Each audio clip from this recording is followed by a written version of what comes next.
Hello everyone. ड्रामे की starting में हमें हमारी क्यूट सी फीमेल लीड जियान को दिखाया जाता है। वैसे तो वो एक पुअर फैमिली से बिलोंग करती है, लेकिन काम में काफ़ी डेडिकेटेड और साथ ही साथ पैसा बचाना तो कोई इससे सीखे। और इसी बात से सारे लोग उसकी तारीफ़ भी किया करते हैं। एक ज़माना था कि जब लोग मानते थे कि पैसों से हैप्पीनेस नहीं खरीदी जा सकती है, लेकिन अब दौर बदल चुका है। लोगों का मानना है कि अगर हमने सर्वाइव करना है अपनी लाइफ में तो पैसा ही सबसे ज़्यादा इम्पॉर्टेंट है। कंपनी में अगर लो बजट पे काम करना हो तो सारे लोग ही हमारी क्यूट सी हीरोइन को ही रेकमेंड करते हैं, क्योंकि वो अच्छे से सारा काम जो कर दिया करती है। और मॉम डैड तो हमेशा ही अपनी बेटी को सपोर्ट करते हैं, और वैसे भी इस काम करने में उसे बोनस भी मिलने वाला था, तो इसलिए मॉम डैड भी खुश हो जाते हैं कि ये तो अच्छी बात है। अब जो भी अरेंजमेंट्स वगैरह थे इवेंट की सब हमारी क्यूट सी हीरोइन अकेले ही मिल के हैंडल कर लिए थे, और इस बात को लेके सारे लोग उसे अप्रिशिएट भी करते हैं। यही अगर हमारे हीरो की बात करें मिस्टर वांग, वो एक बहुत ही रिच फैमिली से बिलोंग करते हैं, साथ ही साथ काफ़ी हॉट एंड हैंडसम भी है। एज अ मैनेजर उसने वही कंपनी ज्वाइन की थी। इसके लिए पैसा कमाना तो बाएं हाथ का खेल है, सारे इसे बेस्ट सेल्समैन ही मानते हैं। अब लड़कियां तो इसको देखते ही फिदा हो गई थी कि वाओ, इतना हैंडसम मैनेजर हमारी कंपनी में। और बस फिर क्या था, तारीफ़ों के पुल बांध भी देती हैं। अब यहाँ से जाते हुए जैसे वो अपना फ़ोन निकालता है तो उसका एक कॉइन नीचे गिर गया था, और इसकी आवाज़ तो हमारी हीरोइन ने सुन ली थी। वो भी यहीं पे इसको क्रॉस करती हुई अपने ही डिपार्टमेंट में जा रही थी। वो जैसे कॉइन उठाती है तो उसे समझ आ जाती है कि ये किसी और का नहीं बल्कि जो भी इसके नज़दीक था उसी का ही है, क्योंकि उसने वॉइस इसकी ऐसे ही पास से आते हुए ही सुनी थी। फ़ौरन से पहुँचती है मिस्टर वांग के पास ही, आप कहना तो आप इसे रख लें। वो लेना तो नहीं चाहता था कि ये इतना भी इम्पोर्टेंट नहीं है, लेकिन वो दे देती है कि आप क्या जाने कि एक सिक्के की भी कितनी ज़्यादा अहमियत हो सकती है। और ये देती हुई वहाँ से भाग गई थी, और पीछे से ये उसे स्माइल करता हुआ बस देखता ही रह जाता है। अब कंपनी में ही जान के एक कंपटीटर है जिसका नाम के एले है। एले तो दौलत की बहुत ज़्यादा भूखी होती है। उसे जहाँ कहीं भी हैंडसम और रिच लड़का मिलता है तो उस पर लट्टू हो जाती है, और इसी बात से जियान चिढ़ती है, और दोनों के बीच अक्सर ही कंपनी में लड़ाई झगड़ा भी होता रहता है। हमारे हीरो के पास एक चैन नामी पर्सन आया था जो कि कहता है कि क्या आप मुझे अपना असिस्टेंट बनाएंगे। वो इतने प्यार से कह रहा था तो हमारा हीरो भी मान जाता है, तो इस बात से चैन काफ़ी खुश हो गया था। अब कॉफ़ी लेने के चक्कर में उससे एक सिक्का कम पड़ रहा होता है, तो इससे मांग लेता है कि क्या आप मुझे देंगे, आपके पास है तो। अब ये भी वही वाला सिक्का इसे पकड़ाने लगा था जो कि इसे गिर गया था, और जियान ने ही इसे उठा के दिया था। लेकिन अचानक इसके दिल में जियान का ख्याल आता है कि वाकई में सिक्के की भी बहुत ज़्यादा इंपॉर्टेंस हो सकती है। फिर फ़ौरन से उठा के अपनी पॉकेट में डाल देता है, और चैन की कॉफ़ी के पैसे उसने पे कर दिए थे कि आज की कॉफ़ी मेरी तरफ से ही सही। इधर घर पे डैड जियान को अपने हाथों से बनाया हुआ हैंडबैग गिफ्ट करते हैं, जिसके देख के वो काफ़ी ज़्यादा खुश हो गई थी। एंड साथ ही साथ डैड की तारीफ़ भी करती है कि आप तो दुनिया के सबसे बेस्ट डैड है। अब जैसे ही नोट करती है कि डैड ने तो काफ़ी पुराने शूज़ पहने हुए हैं, तो अपसेट हो गई थी कि मुझे हर हाल में उन्हें नए शूज़ दिलाने हैं। और अपनी बेस्टी से ये बात शेयर कर रही होती है जिसका नाम कि जियो होता है। उसे यही कह रही थी कि इस दफ़ा जो मुझे बोनस मिला है, मैंने अपनी कंपनी के शेयर्स को बढ़ाया है ना, और इवन के रेटिंग्स को भी, तो फिर मैं अपने डैड को वो शूज़ बाय करके दे दूँगी उन पैसों से। एली को तो जब से पता चला था कि इसे बोनस मिला है, वो तो इसके पैसों को जैसे तैसे कहीं ना कहीं लगाने के चक्करों में पड़ जाती है। अब इसकी एक कॉलीग की शादी आ रही थी, तो वो भी इसे अपनी शादी में आने के लिए इनवाइट करती है, जो कि 5 स्टार होटल में थी। मीन के इसे रेड इनवेलप देना पड़ेगा, जिसमें कि ऑब्वियसली सी बात है इसे ज़्यादा सारे पैसे भी डाल के देने ही हैं, क्योंकि उसकी शादी 5 स्टार होटल में जो होनी थी। लेकिन इसे तो अपने डैड के लिए शूज़ भी बाय करने थे। वो इन्विटेशन कार्ड लेने से इनकार कर देती, और वहाँ से भागना भी स्टार्ट कर दिया था इसने। ये दोनों भी उसके पीछे पड़ जाती हैं कि आज तो पक्का हम इसे वो शादी का कार्ड दे के रहेंगी। अब ये जिस डिपार्टमेंट में चुप के बैठी होती है वो हमारे हीरो की होती है। वो आते ही इसे खुद से इंट्रोड्यूस करवाने लगा था। तब ये कुछ लड़कियों की आवाज़ सुनती है जो कि कह रही थी कि हमें एली ने कहा है जहाँ कहीं भी जान मिलती है हम उसे पकड़ के उसके पास लेके जाएं। अब फ़ौरन से ये फेवर मांग लेती है इससे कि क्या तुम मेरी हेल्प कर दोगे प्लीज़। वो भी मान जाता है। मैं इसी के पीछे ही छुपते छुपाते हुए इन लड़कियों से वो दूर चली गई थी। अब जैसे बोल रही होती है वो फ़ौरन से इसके क्लोज आ जाता है, एंड देन चुप रहने को बोलने लगा था। ये भी अब उसके कोर्ट में छुप जाती है। तभी एले और इसकी कॉलीग वहाँ से चली जाती हैं। उसके बाद ही इसे थैंक यू बोलने लगी थी कि आज आपने मेरी बहुत ज़्यादा हेल्प की है। ऊपर से ब्लश भी कर रही होती है क्योंकि वो इसके काफ़ी क्लोज भी आ चुकी थी। वो इसका नाम पूछ लेता है कि क्या है तुम्हारा नाम। ये जान बताती हुई और शर्माती हुई वहाँ से भागी जाती है। नेक्स्ट ही अब हमें इसे घर पे दिखाया जाता है। बेचारी ने कंपनी में तो बहुत अवॉइड करने की कोशिश की थी कि इसे वो शादी का कार्ड ना मिले, लेकिन घर पे डैड कहते हैं कि ये देखो तुम्हारे लिए एक पार्सल आया है। जैसे कि देखने के बाद ही हमारी क्यूट सी हीरोइन के फेस के एक्सप्रेशंस देखने वाले होते हैं कि क्या मुझे अब शादी में जाना पड़ेगा, लेकिन वो जाना नहीं चाहती थी। इधर ही जैसे इन सबको पता चलता है कि हमारी कंपनी में न्यू मैनेजर आया और काफ़ी हैंडसम भी है। अब यहाँ पे एली का फेस देखने वाला होता है। अब उसके दिमाग में तो यही चल रहा था कि मैं भी अब इसे पटा लूँगी क्योंकि काफ़ी रिच जो है, मीन कि उसका टारगेट सिर्फ और सिर्फ रिच बॉयज़ ही होते हैं। इतने में ही मिस्टर वांग की भी एंट्री हो जाती है और चूँकि एली से बचाने में उसने जियान की हेल्प कर दी थी, वो फ़ौरन से उसके पास आता है कि आज लंच हम मिलके करेंगे। वो भी कह देती है कि हाँ ठीक है, मैं अपने पैसों से ही तुम्हें लंच करवाऊंगी। अब इन दोनों को इतने क्लोज देख के एली तो फिर यहाँ पे बहुत ही जल भुन रही होती है कि ये इतने हैंडसम से लड़के को कैसे जानती है। अब वो इसे एक रेस्टोरेंट पे ही लेके जाने लगी थी और रास्ते में इन्हें जाते हुए चैन भी देख लेता है। वो हैरान था कि आते ही जियान की ये मिस्टर वांग के साथ इतनी कैसे बन गई। अब उसी रेस्टोरेंट पे फिर से इसकी नज़र एली पे पड़ जाती है। वो इसे बातें सुनाने के लिए आ गई थी एंड देन ये भी पूछने लगती है कि आखिर को तुम मिस्टर वांग को कब से जानती हो। तो यहाँ पे मिस्टर वांग कह देते हैं कि 10 साल। और ये सुनते ही ना सिर्फ एली बल्कि जियान खुद शॉक्ड रह गई थी कि क्या हम दोनों इतने अरसे से एक दूसरे को जानते हैं। अब तभी एक पर्सन जिसका नाम कि एरिक होता है वो आते ही एली को इम्प्रेस करने लग जाता है और साथ ही साथ उसका नंबर भी मांग लेता है। ये तो फ़ौरन से अपना कॉन्टैक्ट नंबर उससे शेयर कर लेती है और साथ ही साथ इससे भी कहने लगी थी कि आप मुझे अपना नंबर देना पसंद करेंगे। और तभी जान उसका फ़ोन लेकर उसके पॉकेट में डाल देती है कि कोई ज़रूरत नहीं है इन सब की। और फिर उसके जाते ही ये थोड़ी सी अब परेशान भी हो गई थी कि ओह नो, मैं इतने एक्सपेंसिव रेस्टोरेंट में मिस्टर वांग को लेकर आ तो गई हूँ लेकिन मेरे पास इतने पैसे नहीं हैं। खैर वो सारे एक्सप्रेशन इसके नोट कर लेता है और फ़ौरन से ऐसे बहाना बनाने लगा था कि जैसे तो उसे क्लाइंट से मिलने के लिए जाना है। सो एक्सक्यूज़ कर लेता है कि आज लंच हम मिलकर नहीं कर पाएंगे। ये तो अब खुशी से नाचती हुई वहाँ से जाने ही लगी थी और इसे ऐसे क्यूट सी हरकतें करते हुए देख के हमारा हीरो तो स्माइल करने लगता है। अब फिर हमें एक स्टोर का सीन दिखाया जाता है जहाँ पे कि जिया काम करती है। उसका मैनेजर एक न्यू लड़के के बारे में बता रहा था कि 1 महीना हो गया यहाँ पे काम करने के लिए आया है, काफ़ी कोल्ड है, पता नहीं तुम्हें क्या लगता है कि ये यहाँ पे हमारे साथ घुल मिल जाएगा। वो कहती है कि हाँ हाँ बिल्कुल, वैसे भी अभी अभी न्यू तो आया है। अब यहाँ पे मैनेजर उसे रात को एहतियात करने को भी कहते हैं कि मैंने सुना है कि स्ट्रेंजर है जो कि लड़कियों को फॉलो करता है। ये कह देती है कि कोई बात नहीं है, मैं खुद चली जाऊँगी ना घर पे। रात को ऐसे ही अकेले खड़े इसे देख के जुआन की एंट्री होती है, मीन के इसी का ही कॉलीग जो कि आके कहने लगा था कि देखो इतनी रात हो गई है तो मैं अकेले नहीं जाना चाहिए, क्यों ना मैं तुम्हें घर ड्रॉप कर दूँ। ये मना कर देती है कि मेरा बॉयफ्रेंड मुझे अभी लेने के लिए आने ही वाला होगा। इस बात से तो वो बेचारा थोड़ा सा सैड तो हो गया था। अब कंपनी में ये सारे फिर से पहुंच जाती हैं जियान के पास कि हमने सुना है कि तुम्हारी और मिस्टर वांग की कब से ही फ्रेंडशिप है, क्या उनकी कोई अभी तक गर्लफ्रेंड बनी है। ये कहती है कि अब मैं इन्हें क्या ही जवाब दूं, बस यही सोच ही रही थी। और तभी ऊपर से ही मिस्टर वांग की एंट्री हो जाती है जो कि इसके लिए कोई जूस लिए फिर रहे होते हैं कि हम लंच तो साथ में नहीं कर पाए थे, ये मेरी तरफ से, ये लेना तो नहीं चाहती थी लेकिन एली आ जाती है कि हाँ ये मुझे दे दे अगर ये नहीं लेती है। तभी ये उठ खड़ी होती है कि नहीं नहीं बिल्कुल भी नहीं, मैं इसे अपने पास रख लूँगी। और इवन के इसके बदले में उसने मिस्टर वांग को पैसे भी दे दिए थे। अब वो तो दिन ब दिन बस उसके प्यार में पड़ते ही जा रहा होता है। और ये बात तो चैन ने भी नोट कर ली थी। वो थोड़ा सा हैरान तो होता है कि उस जैसी लड़की से मेरे बॉस को कैसे लव हो सकता है। जिया के साथ आके इसने फाइनली डैड के लिए न्यू शूज़ बाय कर ही लिए थे और अचानक तभी नोट करती है कि जिया अपने बॉयफ्रेंड के लिए भी एक पेयर ख़रीद रही है।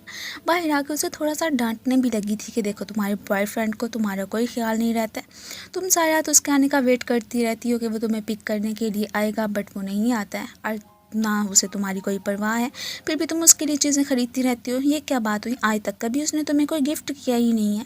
अचानक ही एक बाइक वाला आके इससे पहले कि इनको टक्कर मारता तभी ऊपर से एक और लड़के की एंट्री होती है जिसने कि उस बैड पर्सन को वहाँ से भगा दिया था और इनसे पूछ होता है कि क्या आप लोग ठीक हैं। यहाँ पे फिर देखती है कि ये तो कोई और नहीं बल्कि मिस्टर वांग ही हैं। वो तो इसके बाद इन्हें हॉस्पिटल भी लेके गया था कि कहीं इन्हें कुछ ज़्यादा चोट वगैरह तो नहीं लगी है। और अपनी इतनी ज़्यादा केयर करने पे दोनों ही उसे थैंक यू बोलने लगी थी। अब ये जैसे ही जान का हाथ पकड़ के मसाज करने की कोशिश करता है वो तो ब्लश करती हुई फ़ौरन से अपना हाथ साइड पे कर लेती है और जिया को लेती हुई वहाँ से भाग ही गई थी और पीछे से ये बस स्माइल ही करता रह गया था। मिनके से पता चल गया था कि ज़रूर उसकी हार्ट बीट फास्ट हो गई होनी है। आज ही इसने अपने क्लाइंट से मिलने के लिए जाना था, लेकिन तभी शहन आके बताता है कि आप लेट हो चुके हैं। वो क्लाइंट तो गुस्सा करते हुए यहाँ से जा चुके, अब क्या करेंगे हम, इस तरह से तो हमारी कंपनी में रेपुटेशन भी ख़राब होकर रह जाएगी। तो वो कहता है कि अरे कोई बात नहीं है, इस सब को मैं हैंडल कर लूँगा। ये सुनते ही चैन अपने बॉस को हक कर लेता है कि आप सबसे अच्छे हैं, मैंने आप जैसा कभी कहीं देखा ही नहीं है। अब ये दोनों जैसे ही घर पे पहुंचती हैं तो तभी अपने डैड के लिए लाई न्यू शूज़ उन्हें दिखाने लगी थी, जिन्हें के देख के वो काफ़ी ज़्यादा खुश हो जाते हैं कि मेरी बेटी मेरे लिए लेके के आई है। वेल, कभी आपने अपने मम्मी पापा को गिफ्ट दिया है? अगर दिया है तो कमेंट्स में ज़रूर बताना कि उनका रिएक्शन कैसा था। ओके। मिस्टर वांग ने अपने एक क्लाइंट को नाराज़ किया था। इसी बात को ही लेके सारी गर्ल्स गॉसिप्स करना स्टार्ट कर देती हैं और ये बातें जियान ने सुन ली थी। वो समझती है कि कल शायद उसने हमारे साथ वक्त बिताया था, कहीं उसी वजह से ही तो उनका क्लाइंट नाराज़ नहीं हो गया। सो फ़ौरन से इसके पास आती है कि उसे मनाने में मैं आपकी हेल्प कर दूँगी। काफ़ी परेशान भी लग रही होती है कि मेरी वजह से ही ऐसा हुआ है ना। ये कह देता है कि ऐसी कोई भी बात नहीं है, ऐसे ही खामा में तुम परेशान हो रही हो। वेल, अब इसने तो डिसाइड कर लिया था उनकी हेल्प करने का। फ़ौरन से ही पहुंचती है चैन के पास कि मुझे कल मिस्टर वांग के शेड्यूल का बताओ। अब वो नहीं बताना चाह रहा होता, लेकिन फिर भी उसे मजबूर कर देती है। वो बेचारा हैरान। अगले ही दिन काफ़ी रेडी होकर नीचे आती है और इवन के मम्मी पापा को तो यही पता था कि आज तो ये जिया की ग्रैंड माँ से मिलने के लिए जा रही है। वो इसे कुछ सामान वगैरह भी दे देती हैं कि वहाँ पे जाके उनके साथ एंजॉय करना। अपने घर के सामने एक गाड़ी को देख के हैरान, लेकिन स्लाइड करती हुई वहाँ से चली ही गई थी। इधर ही मिस्टर वांग तैयार हो रहे होते हैं कि आज तो मैंने मिस्टर जैंग से मिलने के लिए हर हाल में जाना है और उन्हें मना भी लूँगा। अब जिस रेस्टोरेंट पे पहुंचते हैं, फ़ौरन से चैन ने कॉल करके इस बारे में जियान को बता दिया था। ये अभी अपनी अपॉइंटमेंट ले ही रहा होता है कि तभी ऊपर से जियान की एंट्री होती है। वो यहाँ पे प्रिटेंड कर रही होती है कि जैसे कि वो मिस्टर वांग के बच्चे की माँ बनने वाली है और बस इन्हीं की वजह से ही वो उस दिन मिस्टर जैंग से नहीं मिल पाए थे, इन्हें हॉस्पिटल जाना पड़ा था। उसकी ये एक्टिंग देख के हमारा हीरो तो बस एकदम शॉक्ड ही रह जाता है कि जियान, ये तुम कैसी बातें कर रही हो। वेल, ये उसे कोई भी रिस्पॉन्स नहीं देती है। अब इनकी क्यूट सी बातें सुनते हुए वो लेडी भी स्माइल करने लगी थी। वेल, वो भी इसे अपॉइंटमेंट दे देती है कि ठीक है, आप भी मिस्टर जैंग से मिल सकती हैं। और यहीं पे उसी एरिक नामी पर्सन के साथ एली साहिबा डेट पे आई थी और जैसे उसकी नज़र पड़ती है कि जियान साहिबा मिस्टर वांग के साथ जा रही हैं, अब तो जलन के मारे इसका और बुरा हाल हो जाता है कि इतने महंगे रेस्टोरेंट में इनके साथ। ये फ़ौरन से मिस्टर जैंग के पास आते ही अपोलोजाइज़ करने लग जाते हैं कि हमारी वजह से ही आपको बहुत ज़्यादा वेट करना पड़ा, ये तो फुल अरेंजमेंट के साथ आया था।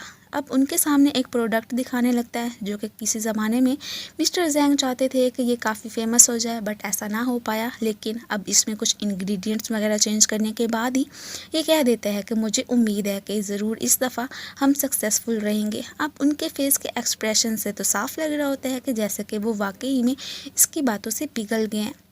इधर ही इस बेचारी की हालत ख़राब। देर रात तक वो बस अपने बॉयफ्रेंड के आने का वेट करती रहती है। यहाँ पे जुआन कहने लगा था कि देखो, अगर तुम घर जाना चाहती हो रेस्ट करने के लिए तो जा सकती हो, यहाँ पे मैं सब कुछ संभाल लूँगा। और बस इससे पहले कि वहाँ से जाते बेहोश होकर गिर ही गई थी और उसे टेंशन होने लगती है। जुआन ने तो इसे हॉस्पिटल लेकर जाने का ही डिसाइड कर लिया था।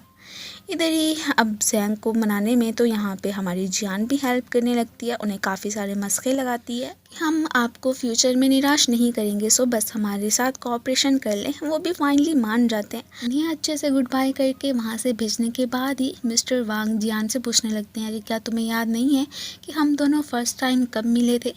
अचानक इसे जिया की कॉल आ जाती है जो कि अब हॉस्पिटल से डिस्चार्ज हो चुकी थी। ये फ़ौरन से उसके पास पहुँचती है, उसे बता देती है कि कैसे वो बेहोश हो गई थी। खैर, वो तो इसकी टेंशन में बस खुली जा रही होती है कि तुम ऐसे ही खामखा में अपने उस बॉयफ्रेंड को छोड़ क्यों नहीं देती हो, बस उसी को लेके हर वक्त परेशान रहती हो। ये कह देती है कि देखो, ऐसी बात नहीं है और हाँ, इस बारे में ग्रैंड माँ को मत बताना, ऐसे ही मुझे लेके वरीड हो जाएंगी। ये भी प्रॉमिस कर लेती है और यहीं भी नोट करती है कि एक ब्लैक हुडी वाला पर्सन कब से इन्हें फॉलो किया जा रहा है, कभी आगे होता है कभी पीछे इनको फॉलो कर रहा होता है।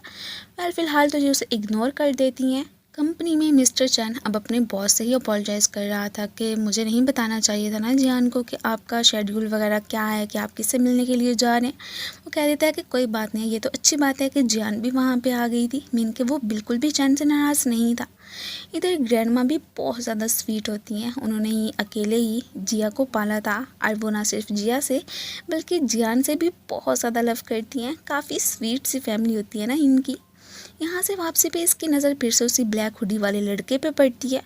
अब तो इसे यकीन हो चुका था कि हो ना हो ये जिया के पीछे ही है। फ़ौरन से मैसेज करती है जिया को कि अपना सामान लेके ज़रा बाहर तो आना।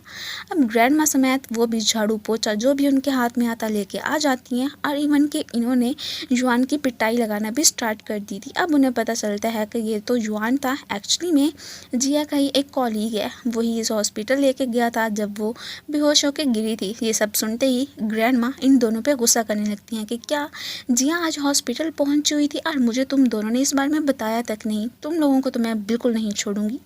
खैर फिर जिया तो वहाँ से चली गई थी, पीछे से बस जुआन और जियान ही रह जाते हैं। जुआन इसे बताने लगा था कि कैसे देर रात तक जिया अपने बॉयफ्रेंड के आने का वेट करती रहती है लेकिन वो नहीं आया था। खैर फिर जैसे अचानक वो बेहोश हो गई, मैं ही उसे हॉस्पिटल लेके गया, फिर मजबूरी में मुझे वहाँ से जाना पड़ा। मुझे फिक्र हो रही थी कि कहीं वो ठीक है या नहीं, बस इसलिए ही मैं उससे पूछने के लिए ही आना चाहता था, और तुमने मुझे गलत समझ लिया। पहले यहाँ पे जिस तरह से वो जिया की केयर कर रहा होता है, इवन कि कोई गिफ्ट भी देता है कि आप ये जिया को दे देना, तो इस तरह से उसे मालूम हो जाता है कि क्या तुम जिया को पसंद करने लगे हो। वो तो बिना कोई जवाब देते हुए शाय फील करता हुआ इसे गुड बाय कह के वहाँ से चला ही गया था। अब मिस्टर जैंग ने इसके साथ कोऑपरेशन कर ली थी। सारे कॉलीग्स तो अब काफ़ी ज़्यादा मिस्टर वांग की तारीफ़ कर रहे होते हैं कि वो एक कैपेबल पर्सन है। मीन के देखे ना, उसने मिस्टर जैंग को नाराज़ भी नहीं किया। तभी ऊपर से इतने में मिस्टर वांग की एंट्री हो जाती है, जो कि जियान से कह रहे थे कि तुमने मिस्टर जैंग को मनाने में मेरी बहुत हेल्प की है, सो आपके डिपार्टमेंट को भी आज की ट्रीट मेरी तरफ से। अब यहाँ पे तो एली ने जाने से मना कर दिया था, और ये शक में पड़ रही होती है कि ज़रूर वो कुछ ना कुछ मेरे बारे में बुरा प्लान कर रही है। वो क्या है उसके बारे में तो मैं हर हाल में पता चला के रहूँगी, या फिर खैर मुझे बाद में ही पता चल जाना है। अब यहाँ पे जो कि जुआन ने इसके लिए गिफ्ट दिया था वो जिया को दे देती है, और ये भी कहने लगी थी कि मुझे लगता है कि जुआन ही तुम्हारे लिए सूटेबल है, देखो उससे तुम्हारी कितनी चिंता है। ये कह देती है कि ऐसी बात नहीं है, वो बस मेरा एक कॉलीग है, इससे बढ़कर कुछ नहीं। और वाकई में हमें फिर एली को दिखाया जाता है, जो कि एक अननोन पर्सन से मिलने के लिए ही आ गई थी, और उसे कह रही होती है कि देखो मैं जानती हूँ कि तुम कब से ही जियान को पसंद करते आए हो, और अब देखो उसकी लाइफ में कोई और आ रहा है, सो इसलिए तुम्हें कुछ ना कुछ तो करना ही पड़ेगा। ये एक्चुअली में होता है जियान का कोई पुराना आशिक, और उसने अभी तक जियान पे गिव अप नहीं किया था। ये बस यही कह रही होती है कि अब तुम कंपनी में वापस आ जाओ, और वो भी मान जाता है कि ठीक है आ जाऊँगा। अब ये कौन है उसके बारे में तो हमें थोड़ी देर में पता चल ही जाना है। आज का खाना हमारे हीरो की तरफ से था, तो वो उन्हें एक बहुत ही महंगे वाले रेस्टोरेंट पे लेके आ जाता है। इसकी तो आंखें फटी की फटी ही रह गई थी कि इतना एक्सपेंसिव। वो तो इन्हें आराम से खाने को कहता है, और जिस तरह से यहाँ पे वो जियान की केयर कर रहा होता है, इवन कि उसकी सारी बातें मान रहा होता है, ये सब कुछ देखते हुए कॉलीग्स तो स्माइल करने लगी थी कि हो ना हो इन दोनों के बीच कुछ ना कुछ तो चल रहा है। इसके बाद ये लोग फ़ोटोज़ क्लिक करवाते हैं। यहाँ पे वो इससे फिर से कोई बात करना तो चाह रहा होता है, लेकिन ये इग्नोर कर देती है कि हमने कल कंपनी में मिलना है ना, तो आप वहाँ पे मुझसे कर लेना, और ये कहते हुए वहाँ से भाग गई थी। अब इधर चैन अपने बॉस से कह रहा होता है कि देखिए गॉड ने आपको एक चांस दिया है, आप ज़रूर इस बार में फिर से सोचिए और उस लड़की को लेके गिव अप। बस अभी ये बात कर ही रहा होता है कि यहाँ पे इसे एक आइडिया आता है कि हाँ हाँ बिल्कुल तुम ठीक कह रहे हो, मुझे फिर से अपने और जियान के रिलेशनशिप के बारे में सोचना चाहिए। जैसे कि मेरा उस पर क्रश है, वैसे ही उसका क्रश भी मैं ही बनना चाहिए, और इस तरह से मुझे अपनी लव कन्फेशन करने में बहुत ही ज़्यादा आसानी हो सकती है कि वाओ ये तो बहुत ही अच्छा आइडिया है। अब वो बेचारा चैन तो ये सारी बातें सुनने के बाद ही एकदम सरप्राइज कि मेरे बॉस तो बिल्कुल एक्स्ट्रा ऑर्डिनरी हैं। अब रात को जिस तरह से ये जियान की फ़ोटो को क्लोजली देख रहा होता है, यहाँ पे हमें इतना तो मालूम हो जाता है कि हो ना हो बहुत अरसे पहले से ही मिस्टर वांग जियान को जानते हैं। अब ये दोनों कैसे मिले थे और कैसे जानते हैं वो भी तो हमें आखिर को बाद में ही पता चलना है। अगले दिन जैसे ही जियान कंपनी आती है तो सामने से एक फ्लावर बुके पड़ा हुआ था, और एक लेटर पे माइकल का नाम देख के अब ये तो एकदम शॉक्ड रह गई थी कि क्या माइकल। इधर माइकल वही है, उसका पुराना आशिक, फॉरेन से ही आते ही मिस्टर वांग से मिलने के लिए पहुंच जाता है और बातों ही बातों में उसे जताने की भी कोशिश करने लगा था कि मैं तो बहुत पहले से ही जियान को पसंद करता हूं और हाँ, उसके लिए सूटेबल पर्सन कोई और नहीं बल्कि मैं हूँ। अब चूंकि इसका लव राइवल आ चुका था तो इसे भी तो अब कुछ ना कुछ तो करना ही होता है और अब बस इन दोनों के बीच तो काफ़ी टफ कंपटीशन भी होने वाला है जो कि हमें देखने को मिलेगा। माइकल ने तो इसे इतना ज़्यादा तंग किया हुआ था कि अब किसी के भी आने की आहट सुनती है तो फ़ौरन से ही टेबल के नीचे बैठ जाती है कि पता नहीं अब ये कौन पर्सन है।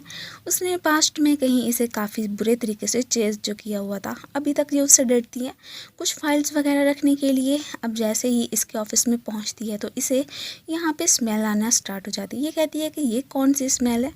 अब वो जैसे इसके क्लोज आती है ना तो यहाँ पे मिस्टर वांग की हार्ट बीट बहुत ज़्यादा ही तेज़ हो गई थी और ये तो उस स्मेल को पहचानने के बाद वहाँ से भाग जाती है। अब इसे फील होता है कि एक्चुअली में माइकल ने ही मेरे साथ हैंडशेक किया था तो उसी की ही स्मेल आ रही है, मैं भी अभी जाके अपने हाथों को वॉश करता हूँ। अब पास्ट में जिस तरह से उसने जियान को फॉलो किया था वो सारी की सारी बात चेन्नई से बता दी थी कि वो उसे कब से पसंद करता आया है।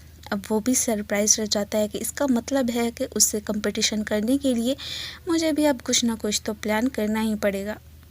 जी हाँ, जैसे ही शॉपिंग करने के लिए एक स्टोर पे पहुंचती है तभी ऊपर से माइकल की भी एंट्री हो जाती है और वो भी एक रेड रोज़ के साथ, जिसे कि देखने के बाद ही अब जियान का तो फेस ही लटक गया था कि ये अब कहाँ से टपक पड़ा है।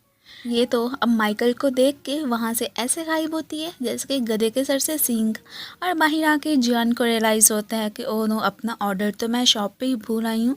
और इधर ये साहब उसका ख़रीदा हुआ टी एग खुद रख लेते हैं कि वाओ, अब जाके मैं अभी वांग को छेड़ता हूँ। और बस फिर क्या था, उसके पास पहुँच जाता है कि ये देखो, मुझे अभी अभी जियान ने बाय करके दिया है, वो पैसे तो कभी किसी पे खर्च नहीं करती है, आज फर्स्ट टाइम ही ऐसा हुआ है, इसका मतलब है कि वो मुझे पसंद करने लगी है।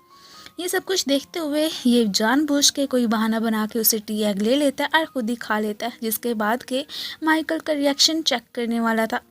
फिर हमें एक और लड़की गाँव को दिखाया जाता है। जैसे उसकी नज़र पड़ती है कि जिया ने सेम वही ब्रेसलेट पहना हुआ है जो कि इसके पास भी है, उससे आके फाइट करना स्टार्ट कर देती है कि तुम ऐसे किसी का बॉयफ्रेंड कैसे छीन सकती हो वगैरह वगैरह। ये कहती है कि क्या बातें कर रही हो, मैंने किसी का कोई बॉयफ्रेंड नहीं छीना है और हाँ, ये ब्रेसलेट तो मुझे मेरे बॉयफ्रेंड ने ही दिया था। अब वो तो खैर यहाँ पे अच्छा खासा तमाशा क्रिएट करने के बाद चली ही गई थी और इधर मैनेजर इसे काफ़ी ज़्यादा डांट भी देती है कि नेक्स्ट टाइम अगर इधर कोई ऐसा सीन क्रिएट हुआ ना तो उसके बाद देखना कि तुम जॉब से फायर। अगले ही दिन माइकल कंपनी में फिर से अपनी बेतुकी फ्लर्टिंग स्किल से इसे इम्प्रेस करने के लिए आ गए थे, लेकिन यहाँ पे जियान की नज़रों में तो वो जस्ट एक भयानक वैम्पायर ही लग रहा होता है। उसने इधर उसके लिए कुछ खाने वगैरह का भी अरेंज किया हुआ था, जिसकी शाइन से ये बेचारी तो सरप्राइज ही रह गई थी और काफ़ी ज़्यादा इरिटेट भी होती है। अब ये कहती भी है कि ये सारा सामान यहाँ से लेके जाओ, बट वो नहीं लेके जाने वाला होता है। उल्टा इससे पहले कि उसका हाथ पकड़ के यहाँ पे किस करता तभी वांग आगे अपना हाथ कर लेता है और फिर इसे लेता हुआ बाहर ही आ गया था। उसे समझाने की भी कोशिश करते हैं कि देखो, अगर तुम वाकई में जान को पसंद करते हो तो उसके लिए हम फेयरली compete कर लेते हैं। ये अब कह देता है कि किसने कहा कि मैं उसे पसंद करता हूँ। वेल, एक आदमी के लिए उसकी ईगो सबसे ज़्यादा इम्पोर्टेंट होती है। अब बाकी सारी गर्ल्स तो मुझ पे मरती हैं सिवाय जियान के, वो हमेशा ही मुझे बस ऐसे इग्नोर किए रखती है, तो इसलिए बस मैं चाहता हूँ कि उसे चेज़ करूँ और उसके दिल में अपनी जगह बनाऊँ, वैसे मैं उसे पसंद नहीं करता हूँ। ये सब सुन के वांग को तो आ जाता है गुस्सा कि तुम्हारी कितनी घटिया सोच है ना ये, और वैसे भी अब तुम उस पर गिव अप कर दो क्योंकि मैं जो उसे पसंद करता हूँ। और ये कहता हुआ वो तो इसे वार्न करके वहाँ से चला ही जाता है। रात के वक्त ही जिया से उसका बॉयफ्रेंड जी गैंग मिलने के लिए आया होता है, जो कि आते ही इसे कहने लगा था कि देखो, आज जो गाँव ने किया ना उस बात को लेके ज़्यादा टेंशन मत लेना, और वैसे भी वो लड़की मेरे पीछे ही पड़ी हुई है। अब ये मत समझ लेना कि मैं उसे पसंद करता हूँ, मुझे तो सिर्फ और सिर्फ तुम्हारी ही ज़रूरत है अपनी ज़िंदगी में। और ये भी कहने लगा था कि देखो प्लीज़, मुझसे कभी ब्रेकअप करने का सोचना भी मत। अपनी बातों से इसने उसे फिर से बहला फुसला लिया था। वो भी आ जाती है एंड देन ये तो उसे लेता हुआ वहाँ से जाने ही लगा था। अगले दिन हमें दिखाया जाता है कि आज तो जियान बहुत ही प्रीटी लग रही होती है। वो अपनी उसी फ्रेंड की शादी में जाने वाली थी जिसने कि ज़बरदस्ती इसे इनविटेशन कार्ड भिजवा ही दिया था। अब जैसे ही अपने घर से बाहर निकलती है तो सामने से ही वांग इसके आने का वेट कर रहा था कि मैं अभी शादी में चल रहा हूँ, तो चलो हम मिलकर ही जाते हैं। और तभी एंट्री हो जाती है यहाँ पे माइकल की। कहता है कि मेरी गाड़ी ज़्यादा कंफर्टेबल रहेगी। ये तो इन दोनों के बीच फंस के ही रह गई थी और दोनों को ही मना कर देती है कि मैंने किसी के साथ नहीं जाना है और मैं खुद ही बस लेके वहाँ से चली जाऊँगी। अब शादी में रेड इन्वेलप देते हुए इस बेचारी को तो हार्ट अटैक ही आ रहा होता है, लेकिन क्या करती, मजबूरी में पैसे तो देने ही पड़ गए थे ना। जिहान यहाँ पे मौजूद होती और एले इसे परेशान करने के लिए ना आती। ऐसे कैसे हो सकता है? वो ऐसे ही जानबूझ के इसे क्रिटिसाइज़ करने के साथ साथ ये भी कह रही होती है कि देखो माइकल तुम्हारे लिए ही इधर आया। इससे पहले कि वो इसके मज़ीद क्लोज आता तभी ऊपर से वांग की एंट्री हो जाती है, जो कि कहने लगा था कि माइकल इससे दूर रहना, और इवन के दोनों ही इसे खींचना भी स्टार्ट कर देते हैं कि ये मेरे साथ जाएगी। तो दूसरा कहता है कि नहीं नहीं, ये मेरे साथ जाएगी। बेचारी जियान का तो यहाँ पे बुरा हाल ही होके रह गया था कि मैं कहाँ फंस गई हूँ। और इधर स्टोर पे हमें दिखाया जाता है कि आज तो फाइनली अब जुआन की भी नज़र पड़ चुकी थी इसके बॉयफ्रेंड पे।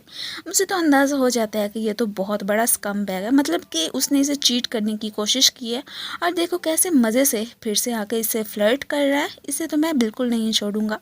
इवन कि जुआन को तो बहुत ज़्यादा जेलिसी भी हो रही होती है कि आखिर को ये फिर से उससे डोरे कैसे डाल सकता है।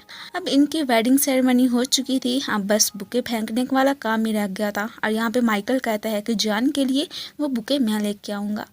अब जैसे ही ब्राइड वो बुके फेंकती है तो सारे ही बस यहाँ पे शोर मचाना स्टार्ट कर देते हैं और इवन के काफ़ी कोशिशें करते हैं कि ये हमें मिले, ये हमें मिले। और तभी ऊपर से वांग ने आके ये बुके पकड़ लिया था और सबके सामने ही जाके इसे प्रपोज कर देता है कि मैं तुमसे बहुत ज़्यादा लव करता हूँ, क्या तुम मुझसे शादी करना चाहोगी। अब जियान को तो समझ नहीं आ रही होती है कि अचानक ही वांग को क्या हो गया। वेल इसी के साथ ही ये सीन तो कट हो जाता है।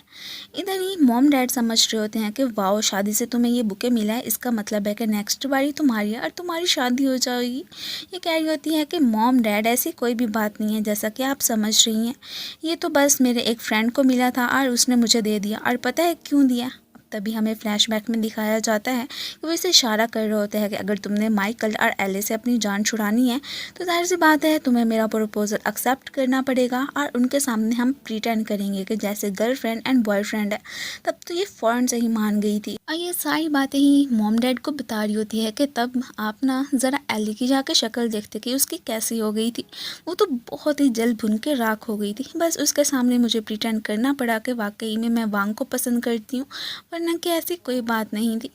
इधर ही ये साहब जिया को अपने साथ ही कहीं गेमिंग वगैरह खेलने के लिए लेके आए होते हैं और यहीं पे जॉन की भी एंट्री होती है। वो नोट करता है कि जैसे कि बेचारी जिया काफ़ी परेशान हुई बैठी है, मीन के उसका दिल नहीं लग रहा है, वो घर जाना चाहती है, लेकिन वो साहब तो मुसलसल इसे कह रहे होते हैं कि नहीं नहीं मेरे साथ बैठो। और ये तो बेचारा कुछ कर भी नहीं सकता था, क्या कहता उन्हें। आज सुबह ही सुबह वांग जियान को पिक करने के लिए आ गया था कि अब चूंकि सबके सामने हमने बॉयफ्रेंड एंड गर्लफ्रेंड बनने का प्रिटेंड करना है तो तुम्हें मेरे साथ तो जाना ही पड़ेगा। वो भी फिर मान ही जाती है और ये फिर जैसे उसे टच करता है, यहाँ पे कहता है कि मुझे कस के पकड़ लो। तब तो जियान की हार्ट बीट बहुत ही फास्ट हो गई थी और ये सोच रही होती है कि क्या सच में वो दोनों रिलेशनशिप में हैं या नहीं है। इस बारे में तो हर हाल में मैं पता चला के ही रहूँगी। कंपनी पहुँचते ही ये जैसे उसके लिप्स पे लगा कुछ साफ करने की कोशिश करता है तो जियान पीछे हो जाती है। अब ये उसे इशारा करता है कि वो देखो उन दोनों की नज़रें हम पे ही हैं, और उनको देखने के बाद ही फ़ौरन से अब ये अपना मुंह आगे करती है कि ठीक है जितना साफ़ करना है कर सकते हो। और ये सब कुछ देख के एली का तो जलन के मारे बुरा हाल ही हो जाता है। दूसरी तरफ जुआन जिया से कहने के लिए आया था कि आज रात हम बार में मिलेंगे और इसी दौरान ही एक लड़की से टकरा जाता है। इसकी एक क्यूट सी हरकतें देख के यहाँ पे जिया तो स्माइल करने लगी थी। ऐसे ही जियान को लेने के लिए वांग आया था तो ये सब कुछ देखते हुए बाकी कॉलीग्स को भी समझ आ जाती है कि इसका मतलब है कि ये दोनों डेटिंग कर रहे हैं। बाहर आते ही ऐसे ही देखती है कि इसने तो लंच के टाइम पे बहुत सारी डिशेस मंगवाई हुई हैं, मतलब कि काफ़ी सारे पैसे वेस्ट कर दिए। अब यही सोच रही होती है कि शुक्र है कि ये मेरा असल वाला बॉयफ्रेंड नहीं है, बस हम प्रिटेंड कर रहे हैं, वरना कि मैं बिल्कुल भी ये बर्दाश्त ना कर पाती। यहीं पे वो कह देता है कि उस दिन जो मैंने कहा था वो बिल्कुल सच है, मैं वाकई में तुमसे लव करता हूँ। ये तो अब फ़ौरन से वहाँ से भाग जाती है। इसकी फ्रेंड भी कहने लगी थी कि वो तुम्हें लेके सिंसियर है तो तुम्हें ज़रूर उससे कोई बात करनी चाहिए, लेकिन ये मानने को तैयार नहीं होती है। और यहाँ पे अचानक ये भी रिमेंबर करती है कि एक दफ़ा मुझे उसने कहा था कि हम दोनों पहले भी मिल चुके हैं।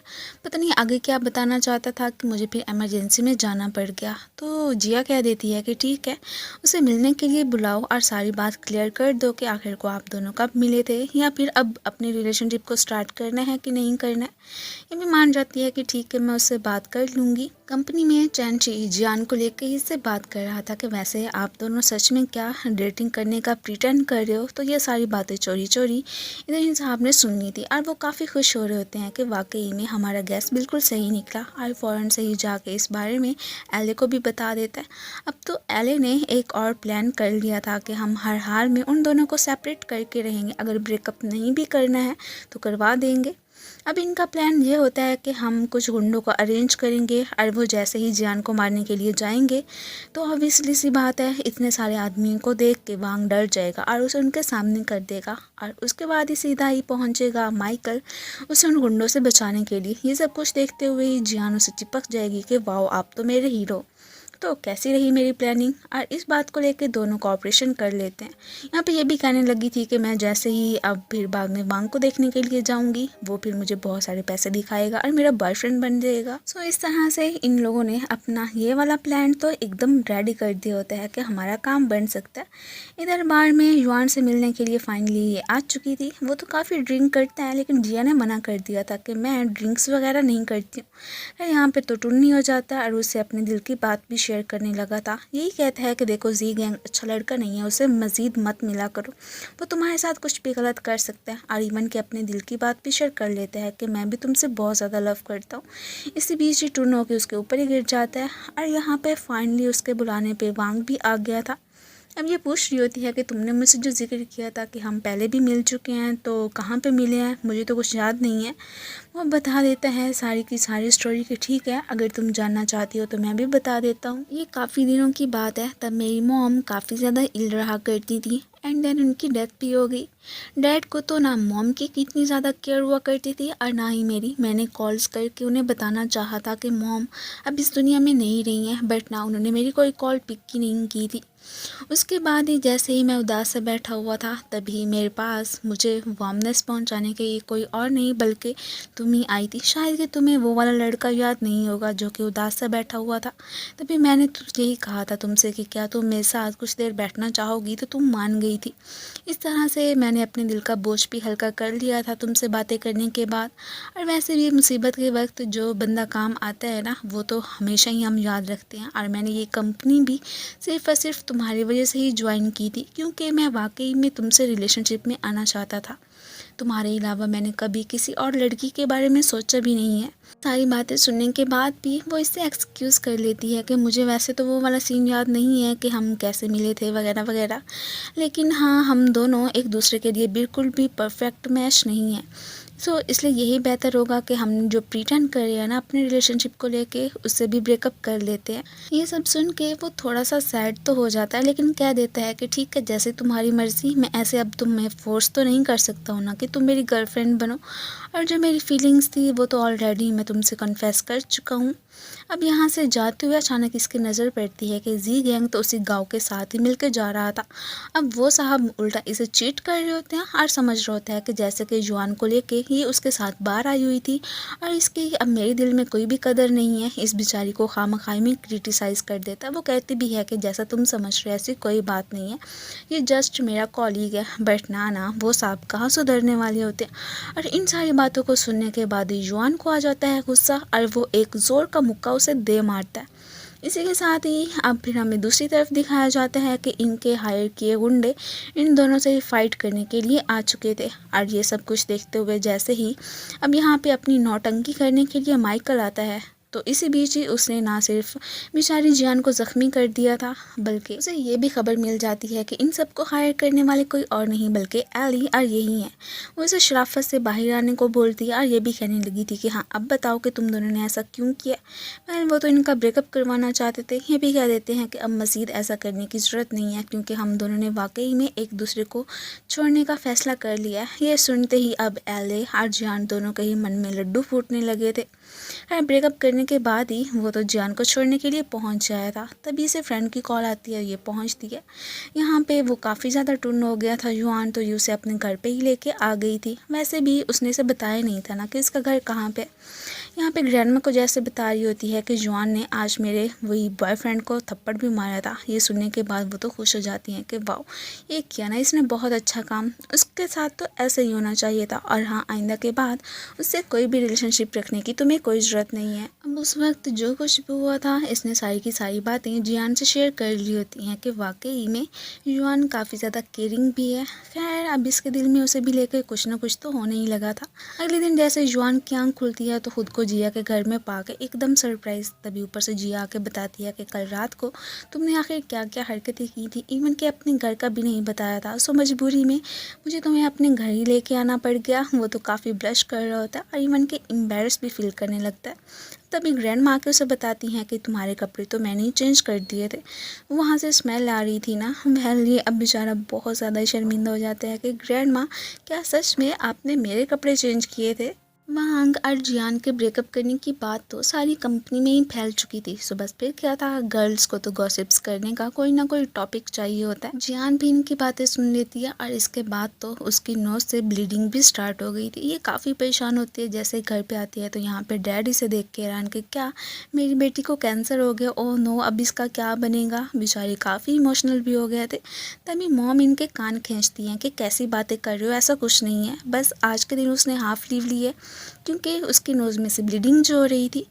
इधर जुआन जैसे ही अपनी ड्रेस चेंज कर रहा होता है तो जिया उसकी हॉट बॉडी को देख के काफ़ी ज़्यादा शॉक्ड रह जाती है और इससे पहले कि वहाँ से भागती, तभी अचानक यहाँ से गिरने ही लगती है कि जुआन ने उसे पकड़ लिया था। फिर तो फ़ौरन से एक्सक्यूज़ करती हुई चली ही जाती है। इसके बाद ही सीधा उसके पास कुछ बेकरी का सामान लेके पहुँचती है कि ये स्पेशली मैंने तुम्हारे लिए बनाई थी। वो खुश हो रहा होता है कि क्या सच में जिया मुझे पसंद करने लगी है।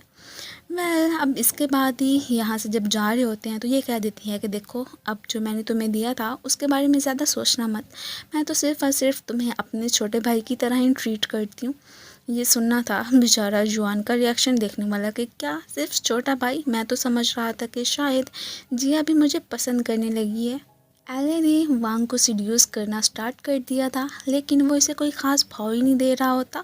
लिफ्ट में भी जानबूझ के गिरने का ही नाटक करने लगी थी, लेकिन वो तो इसे रिजेक्ट करता हुआ चला जाता है कि तुम खुद ही खुद को संभाल लो ना, अब मेरी क्या ज़रूरत है। अब मैं समझ रही थी कि क्या सच में इन दोनों ने ब्रेकअप कर भी लिया है कि नहीं, या बस ऐसे ही खामखा में नाटक कर रही है। अब यहाँ पे जैसे ही माइकल फिर से अपना फ्लर्टिंग स्किल जिस पे आजमाने के लिए आता है तो ये देख के वांग को तो बहुत ज़्यादा जेलसी हो रही होती है। हम जैसे ही वो अपना कोई टेस्ट करवाने के लिए जा रहा होता है तो उसे ऐसे देख के इधर जियान ने तो फ़ौरन से अपनी आइज़ को कवर कर लिया था। उसकी हार्ट बीट तो बहुत ही फास्ट हो गई होती है। वो माने या ना माने, उसे तो वांग से लव हो ही चुका होता है। यहाँ पे वो वांग की सीट रखती तो है कि आके बैठ जाएगा, लेकिन वो इसे इग्नोर करता हुआ किसी दूसरी टेबल पे बैठ जाता है। और ये सब कुछ देखते हुए अब जियान को ज़रा भी अच्छा नहीं लगता है। अब घर पे उसका लटका हुआ फेस देख के मॉम डैड पूछने लगे थे कि आखिर को तुम्हें क्या हुआ है। अब जी उन्हें सारी बात का ही बताने लगी थी कि कैसे अब वांग ने मुझे इग्नोर करना स्टार्ट कर दिया। माना कि मैंने उसे रिजेक्ट कर दिया है, लेकिन हम दोनों फ्रेंड्स बन के तो रह ही सकते हैं ना। अब मॉम कहती हैं कि अच्छा चलो ठीक है, कोई बात नहीं, अगर जो होना था अब तो हो गया, लेकिन अगर तुम उसे अपना फ्रेंड बनाना चाहती हो ना तो अब जो सारी बातें मैं तुमसे शेयर कर रही हूँ बस वही की वही करना। अब वो क्या है उसके बारे में तो हमें बाद में ही पता चलेगा। इधर ही एली को चैन बता रहा होता है कि क्या तुम्हें पता है कि वांग को ना स्टमक का मसला है, अगर तुम उसकी केयर करना चाहती हो तो कर लो, ऐसा हो सकता है कि उसके दिल में तुम्हारी जगह बन जाएगी। अब इनकी ये बातें तो चोरी चोरी जियान भी सुन रही होती है कि क्या सच में उसे स्टमक का प्रॉब्लम है। बस फिर क्या था, अगले ही दिन उसके लिए फ़िश सूप बना के लाई थी कि ये तुम्हारे लिए एकदम सही रहेगा, और इवन के मीटिंग वगैरह में भी उसका ख्याल रखती है। कॉफ़ी देने की बजाय हॉट टी बना के लाती है कि यही तुम्हारे लिए बिल्कुल सही है। वो तो ब्लश करने लगता है कि वाओ, ये मेरा अब कितना ख्याल रखने लगी है। जुआन तो मैनेजर से कुछ टिप्स वगैरह मांगने लगा था कि एक परफेक्ट मैन कैसे बना जाए। अब जो भी उन्हें पता होता है वो सारी की सारी बातें इन्हें बताने लग जाते हैं कि तुम्हें उससे पहले अपनी बॉडी को स्ट्रॉन्ग बनाना होगा ताकि उसे सिक्योरिटी का एहसास तो हो कि तुम्हारे होते हुए कोई उसे तंग नहीं कर सकता है। आज क्लाइंट क्लाइंट्स के साथ मिलके इसे कुछ ड्रिंक करनी पड़ गई थी, जिसके बाद के वांग की हालत काफ़ी ज़्यादा ख़राब हो जाती है और जुआन बेचारा तो जिम ज्वाइन कर लेता है और काफ़ी एक्सरसाइज करने के बाद सीधा स्विमिंग करने के लिए भी आ गया था। माइकल फिर से वांग को चिढ़ाने के लिए जैसे ही कंपनी में आता है तो उसको हाथ टच करते ही वो तो बेहोश ही हो गया था।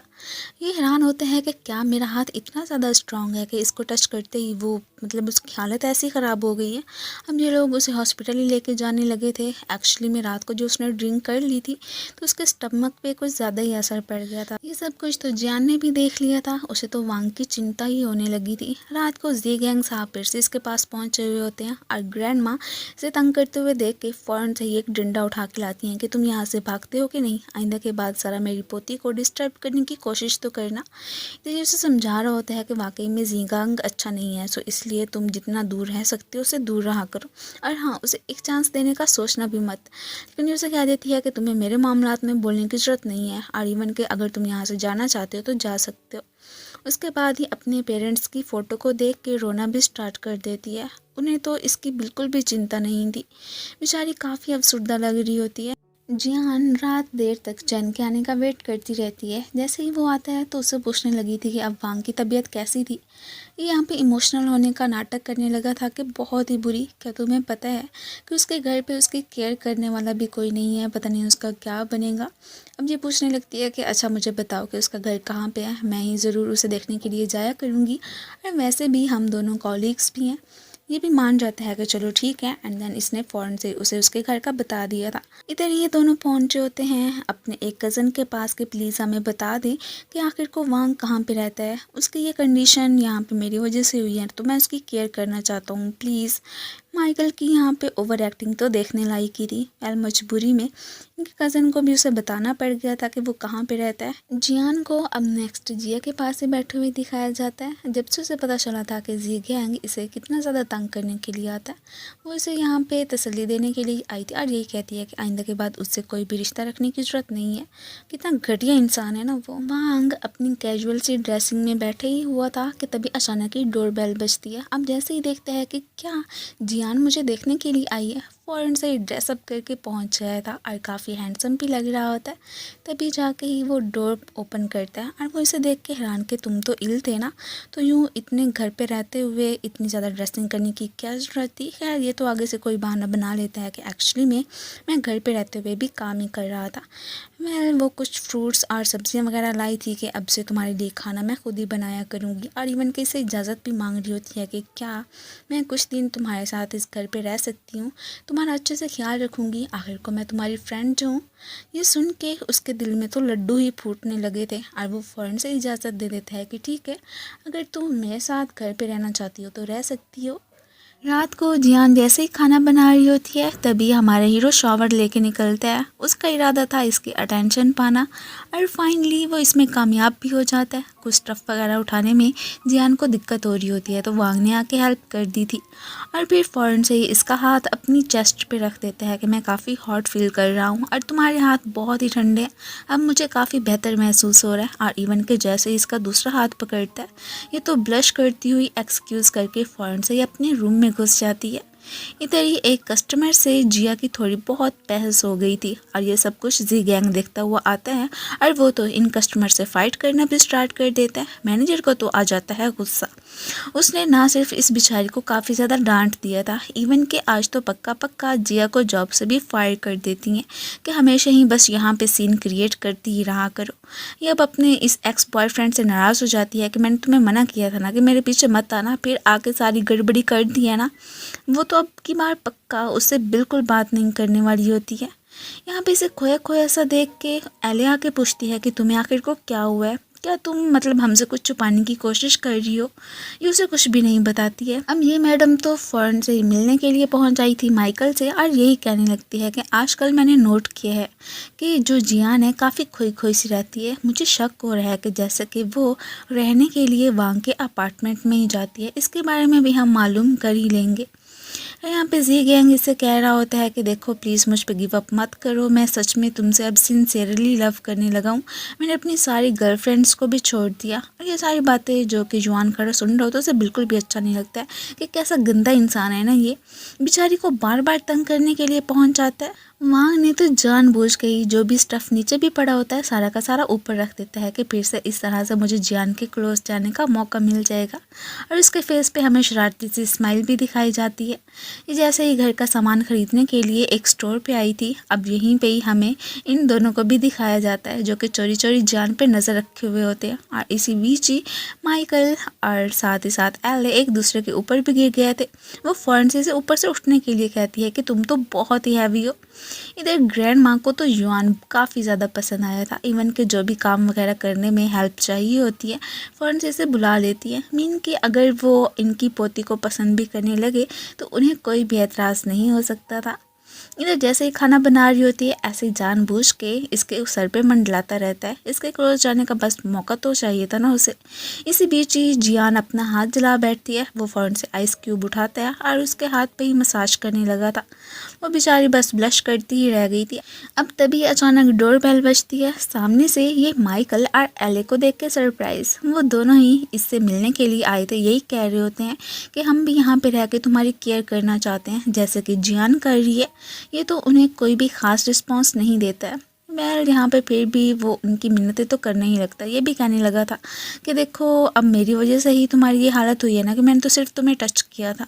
सो इसलिए हमें भी मौका दो ना ताकि हम भी तुम्हारा ख्याल रख सकें। अचानक ही जियान को उसकी मॉम की कॉल आ जाती है। इसने तो यही बहाना बनाया था कि मैं कुछ टाइम ऑफिस में रह के काम करना चाहती हूँ तो इसलिए रात को घर पर नहीं आ पाऊँगी। अचानक ही एले को एक शरारत सोचती है। फ़ौरन से ही माइकल के पाँव को टच करती है। उसकी चीख निकल जाती है और ये आवाज़ सुन के मॉम हैरान कि ये तुम्हारे साथ क्या यहाँ पे बॉयज़ भी हैं। अब जैसे तैसे करके जियान बात को संभालने की कोशिश करने लगी थी और इधर ही इसकी ये चाल को देखते हुए वांग कह देता है कि ठीक है अगर तुम मेरे घर पे स्टे करना चाहती हो तो इस सारे मामले को हैंडल कर लो। अब ये पीछे से आवाज़ देती है कि देखो जियान अब काम पे आ भी जाओ। तो इस तरह से मम्मी पापा को अब रिलीफ फील होता है कि चलो शुक्र है कि हमारी बेटी वाकई में ऑफिस में अभी तक काम कर रही है। सो इसलिए उसे अपना ख्याल रखने को ही बोलने लगे थे। ये तो अपना फुल सामान ही साथ लेके आया होता है। अब रात के वक्त ही मॉम डैड ने एक कैंडल लाइट डिनर का अरेंज किया था कि इतने दिन हो गए ना कि हम आज अपनी बेटी के बगैर खाना खा रहे हैं। चलो इस तरह से हमें भी एक रोमांटिक टाइम साथ में बिताने का मौका मिल गया। डैड को तो अभी भी अपनी बेटी की चिंता ही हो रही होती है।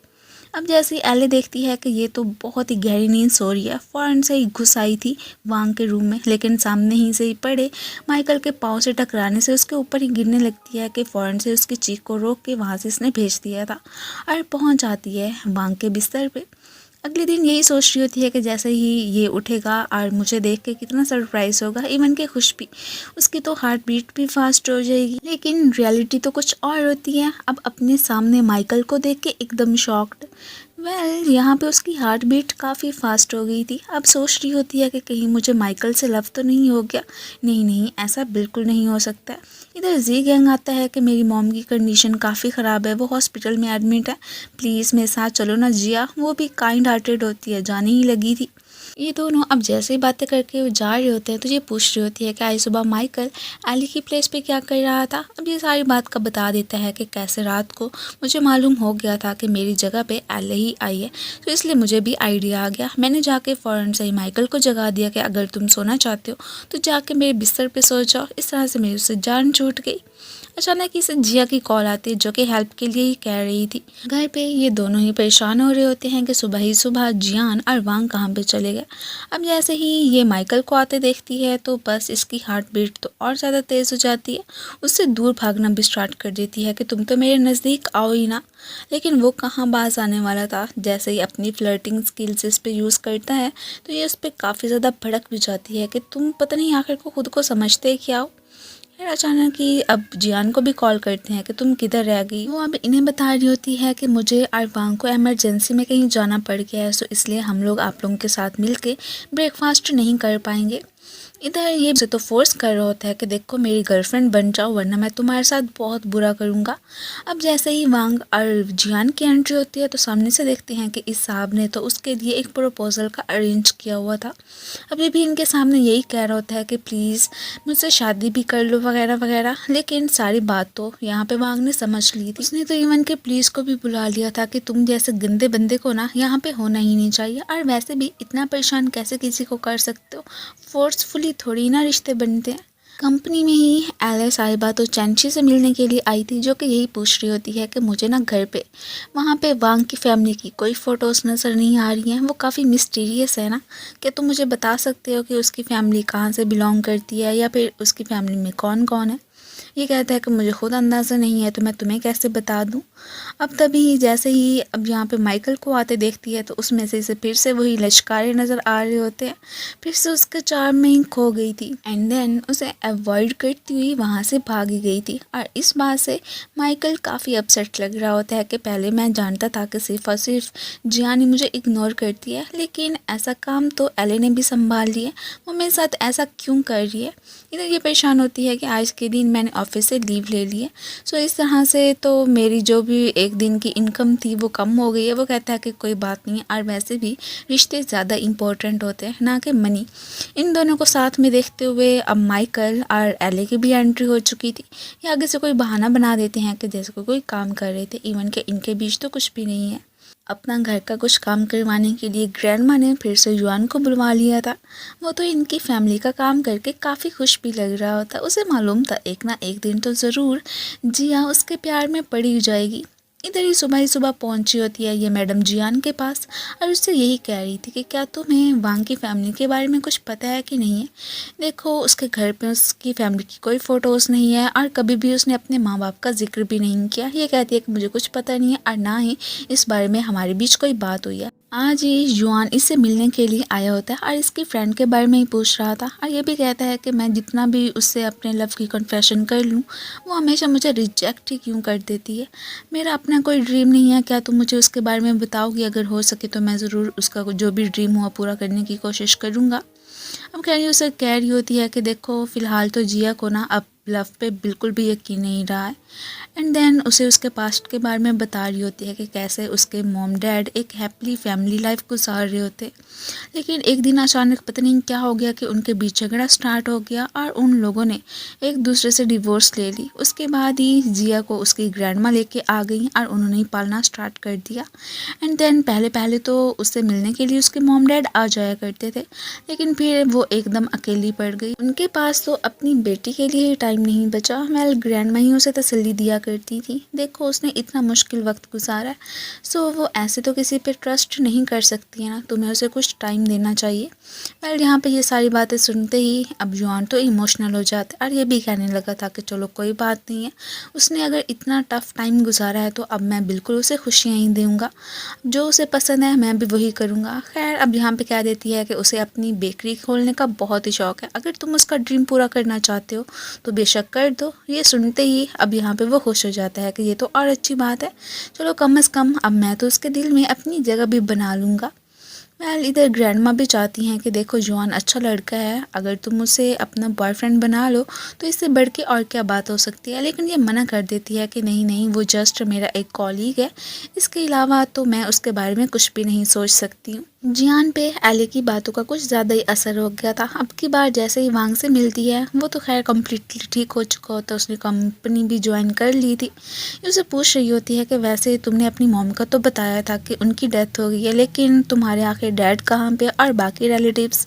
तो वो आगे से कह देता है कि मेरे डैड मर चुके हैं और इवन के मेरे रिलेटिव्स भी मेरी फैमिली में कोई भी नहीं है। ये सुनते ही वो एकदम शॉक्ड रह जाती है कि क्या सच में। अब वांग सच कह रहा था कि झूठ, उसके बारे में तो हमें बाद में ही पता चलेगा। अभी फ़िलहाल तो इसे जैसे ही पता चलता है कि मॉम डैड तो हॉस्पिटल में एडमिट हैं, फ़ौरन से उन्हें देखने के लिए आ गए थे। इन्हें फूड पॉइजनिंग हो गई थी और कुछ अरसा ऐसे ही हॉस्पिटल में ही रहना था। अब यहाँ पे वांग कह देता है कि देखो तुम अकेले उनका ख्याल मत रखो, मैं भी तुम्हारे साथ रहता हूँ और वैसे भी एक कॉलीग है ना, तो हम एक दूसरे की केयर तो कर सकते हैं। जिस तरह से वो इसके मम्मी और पापा का ख्याल रख रहा होता है, ये बात तो जान ने काफ़ी अच्छे से नोट कर ली थी। इवन कि उसके दिल में भी अब उसे लेके फीलिंग्स डेवलप होना स्टार्ट हो चुकी होती हैं। अब जैसे जिया से मिलती है तो उसे बता देती है कि रात को कैसे वो इसके पेरेंट्स की केयर कर रहा था।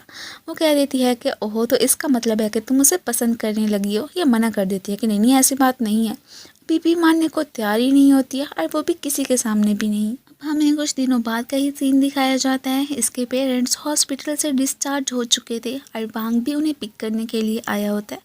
इधर ही मॉम उसे कह देती हैं कि अगर तुम रात को हमारे साथ डिनर के लिए आना चाहते हो तो आ सकते हो, अगर फ्री हो तो। वो भी मान जाता है कि हाँ बिल्कुल मैं आ जाऊँगा। अब यहाँ पे मॉम तो खुश होती है उसे देख के, लेकिन डैड के कुछ ज़्यादा एक्सप्रेशंस अच्छे नहीं होते हैं। इधर जुआन नोट करता है कि जैसे कि एक बंदा एक लड़की का कोई वॉलेट वगैरह चोरी करने की कोशिश कर रहा है और यहीं पे ही वो लड़की उसकी पिटाई भी लगा देती है। ये कोई और नहीं बल्कि उसी की ही एक जूनियर शाओ होती है। अब जिस अंदाज से वो जुआन को देख रही होती है, हमें तो साफ अंदाज हो जाता है कि जैसे कि वो हो ना हो उसे पसंद करने लगी है। अब हमें दिखाया जाता है कि वांग फाइनली डिनर के लिए इनके घर पे आ ही चुका था। डैड तो अभी भी उसे गुस्से वाली नज़रों से ही देख रहे होते हैं। यहाँ पे उसे कह देते हैं कि मुझे मेरी बेटी ने बताया था कि एक दफ़ा तुमने उसे इग्नोर करने की कोशिश की थी। देखो एक रियल मैन तो बिल्कुल भी ऐसे नहीं करता। और उसे सिखाने लगते हैं कि तुम्हें घर के काम भी करने चाहिए अपने पार्टनर के साथ मिलके। अब ये सारी बातें सुनने के बाद ही ना मॉम गुस्सा कर जाती हैं कि क्या कह रही हैं आप, और वैसे भी आपने कभी मेरे साथ कोई काम करवाए हैं कि नहीं करवाए हैं। इन हस्बैंड एंड वाइफ की अच्छी खासी बहस भी हो गई थी और वो तो मम्मी से नाराज़ होकर बाहर ही आ जाते हैं। और उनके पीछे पीछे वांग आता है कि आपको खाने से नाराज़ नहीं होना चाहिए, ये खा ले। वेल यहाँ पे वो उसे बता रहे होते हैं कि कैसे मैं अपनी बेटी से बहुत ज़्यादा लव करता हूँ, मैं जानता हूँ कि तुम उसे पसंद करते हो। वेल मैं नहीं चाहता हूँ कि फ्यूचर में कभी भी कोई भी इंसान उसे हर्ट करे। और यहाँ पे ये भी कहते हैं कि एक दफ़ा कैसे मैंने बहुत सारी मनी अपनी बेटी से भी ले ली थी और काफ़ी उधार भी लेके अपनी इन्वेस्टमेंट करने का सोचा था, लेकिन मेरा दोस्त तो मुझे धोखा ही दे गया। उसके बाद ही मेरी बेटी को काफ़ी ज़्यादा काम करना पड़ गया, वो पैसे बचाती भी है। कि ये सारी बातें सुनने के बाद ही यहाँ पे वो कह देता है कि चले चले छोड़े इन बातों को, फ़िलहाल अपना खाना तो खाए ना, हम बाद में इस बारे में डिस्कशन कर लेंगे। अब इन दोनों को साथ में देख के यहाँ पे जियान तो स्माइल ही करने लगी थी। मुझे तो बिल्कुल यकीन नहीं आ रहा होता है कि वांग क्या सच में मेरी फैमिली में इतना घुल मिल गया। जैसे वो उसे गुड बाय करने के लिए आती है तो ये कहने लगा था कि मुझे तुम्हारी फैमिली काफ़ी ज़्यादा पसंद आई है, अगर मेरा दिल किया तो मैं ज़रूर दोबारा भी आऊँगा। और ये कहता हुआ वहाँ से चला ही गया था। अगले ही दिन स्टोर पे जुआन तो शाओ को भी लेके आ जाता है कि ये भी इधर काम करना चाहती है। मैनेजर मान जाते हैं। फिर यहाँ पे उन्हें इतना भी रियलाइज़ हो चुका था कि मुझे हो सकता है कि इधर लव ट्रायंगल भी देखने को मिलेगा।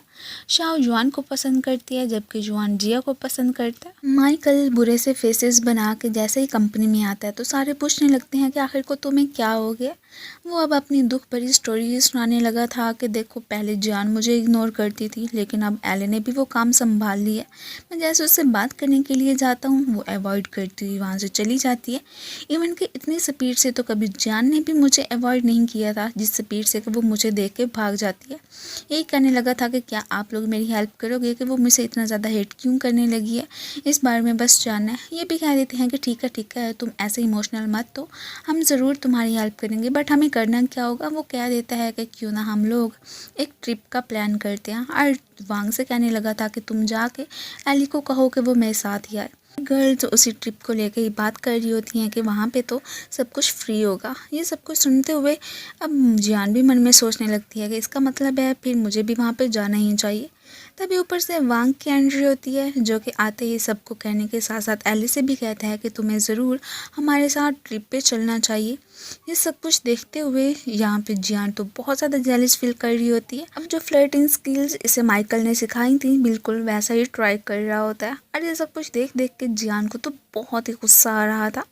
पहले ये सब कुछ करना तो नहीं चाहता था, लेकिन क्या करता, अभी फ़िलहाल तो उसे सिर्फ और सिर्फ माइकल की हेल्प करनी थी। रात को ही अब वांग साहब जियान से मिलने के लिए आते हैं कि देखो प्लीज़ तुम ना मुझसे नाराज़ मत हो ना, मुझे माइकल ने कहा था कि जाके एली से बात करो और उसे कहो कि हमारे साथ ही ट्रिप पे जाए। मैं ये एक्सप्लेन करना चाहता हूँ क्योंकि वाकई में मैं तुम्हारे इमोशंस की या तुम्हारी जो भी फीलिंग्स हैं उनकी केयर करता हूँ। और वो स्पेशली कि खाना भी लेके आया होता है कि ये अपने घर पे लेके जाना।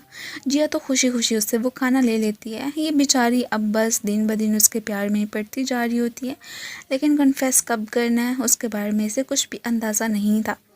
ये भी सोच रही होती है कि जब मैं उसके साथ डेट पे जाऊंगी वो तो इतना महंगा खाना ऑर्डर करेगा, वो सारी कुछ तो हम पे नहीं कर पाएंगे, तब मेरी क्या हालत होगी। ये सब कुछ इमेजिन करके उसकी चीखें निकल जाती हैं कि नहीं नहीं, हम दोनों कभी भी एक नहीं हो सकते हैं। इसने तो अब ट्रिप पे जाने से मना कर दिया था, लेकिन सारे कह रहे होते हैं कि नहीं, वहाँ पे तो हमें सब कुछ फ्री में मिलेगा। और इवन कि एलो तो खुश होती है कि मुझे वहाँ पे वांग के साथ टाइम बिताने का मौका मिल जाएगा। अब ये कह देती है कि ठीक है, मैं भी तुम लोगों के साथ ट्रिप पे जाने के लिए बिल्कुल रेडी हूँ। यहाँ पे वांग नोट करता है कि ये अकेली बैठी हुई है, तो फ़ौरन से इसके पास आ गया था और जैसे कोई सनस्क्रीन इसे दे रहा होता है तभी वो इसका हाथ पकड़ लेता है। ये तो बहुत ही ज़्यादा ब्लश करती हुई वहाँ से भागी जाती है। इसके बाद इन लोगों ने साइकिलिंग के लिए जाना था। इन साहब ने तो खुद को ऐसे कवर किया होता है जैसे कि पता नहीं कहीं इसको नज़र ना लग जाए, और बार बार एले के पीछे ही भागा हुआ होता है। लेकिन एले तो इसे इग्नोर ही किए जा रही होती है। वहाँ खुश था कि चलो मुझे कम से कम जियान के साथ टाइम स्पेंड करने का मौका तो मिल गया। इनकी डेस्टिनेशन तो एक फॉरेस्ट के पास ही थी, सो ये लोग उधर ही पहुँच आए होते हैं, लेकिन इन्हें अभी भी बाकी सब के आने का वेट था। जियान जैसे ही वॉक करने के लिए जाती है तो उसके पीछे पीछे वांग भी आ गया था। पीछे से एले और माइकल ही रह जाते हैं। वो जैसे इसके क्लोज आता है वो समझती है कि मुझे किस कर रहा है, वो अपनी आइज़ क्लोज कर लेती है, लेकिन वो तो आए इसके फेस पे स्वेट को ही साफ़ करने लगा था। अब ये नाराज़ होकर बैठ जाती है कि इससे तो कुछ होता ही नहीं है।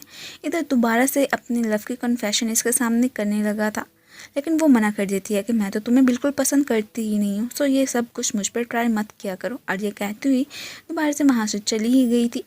बाकी सबकी भी एंट्री हो चुकी होती है। कैटी सबको बता रही होती है कि क्या आप लोगों को मालूम है कि ये एक लव फॉरेस्ट है, जो भी इधर इकट्ठे में जाता है ना वो ज़रूर कपल बन जाता है।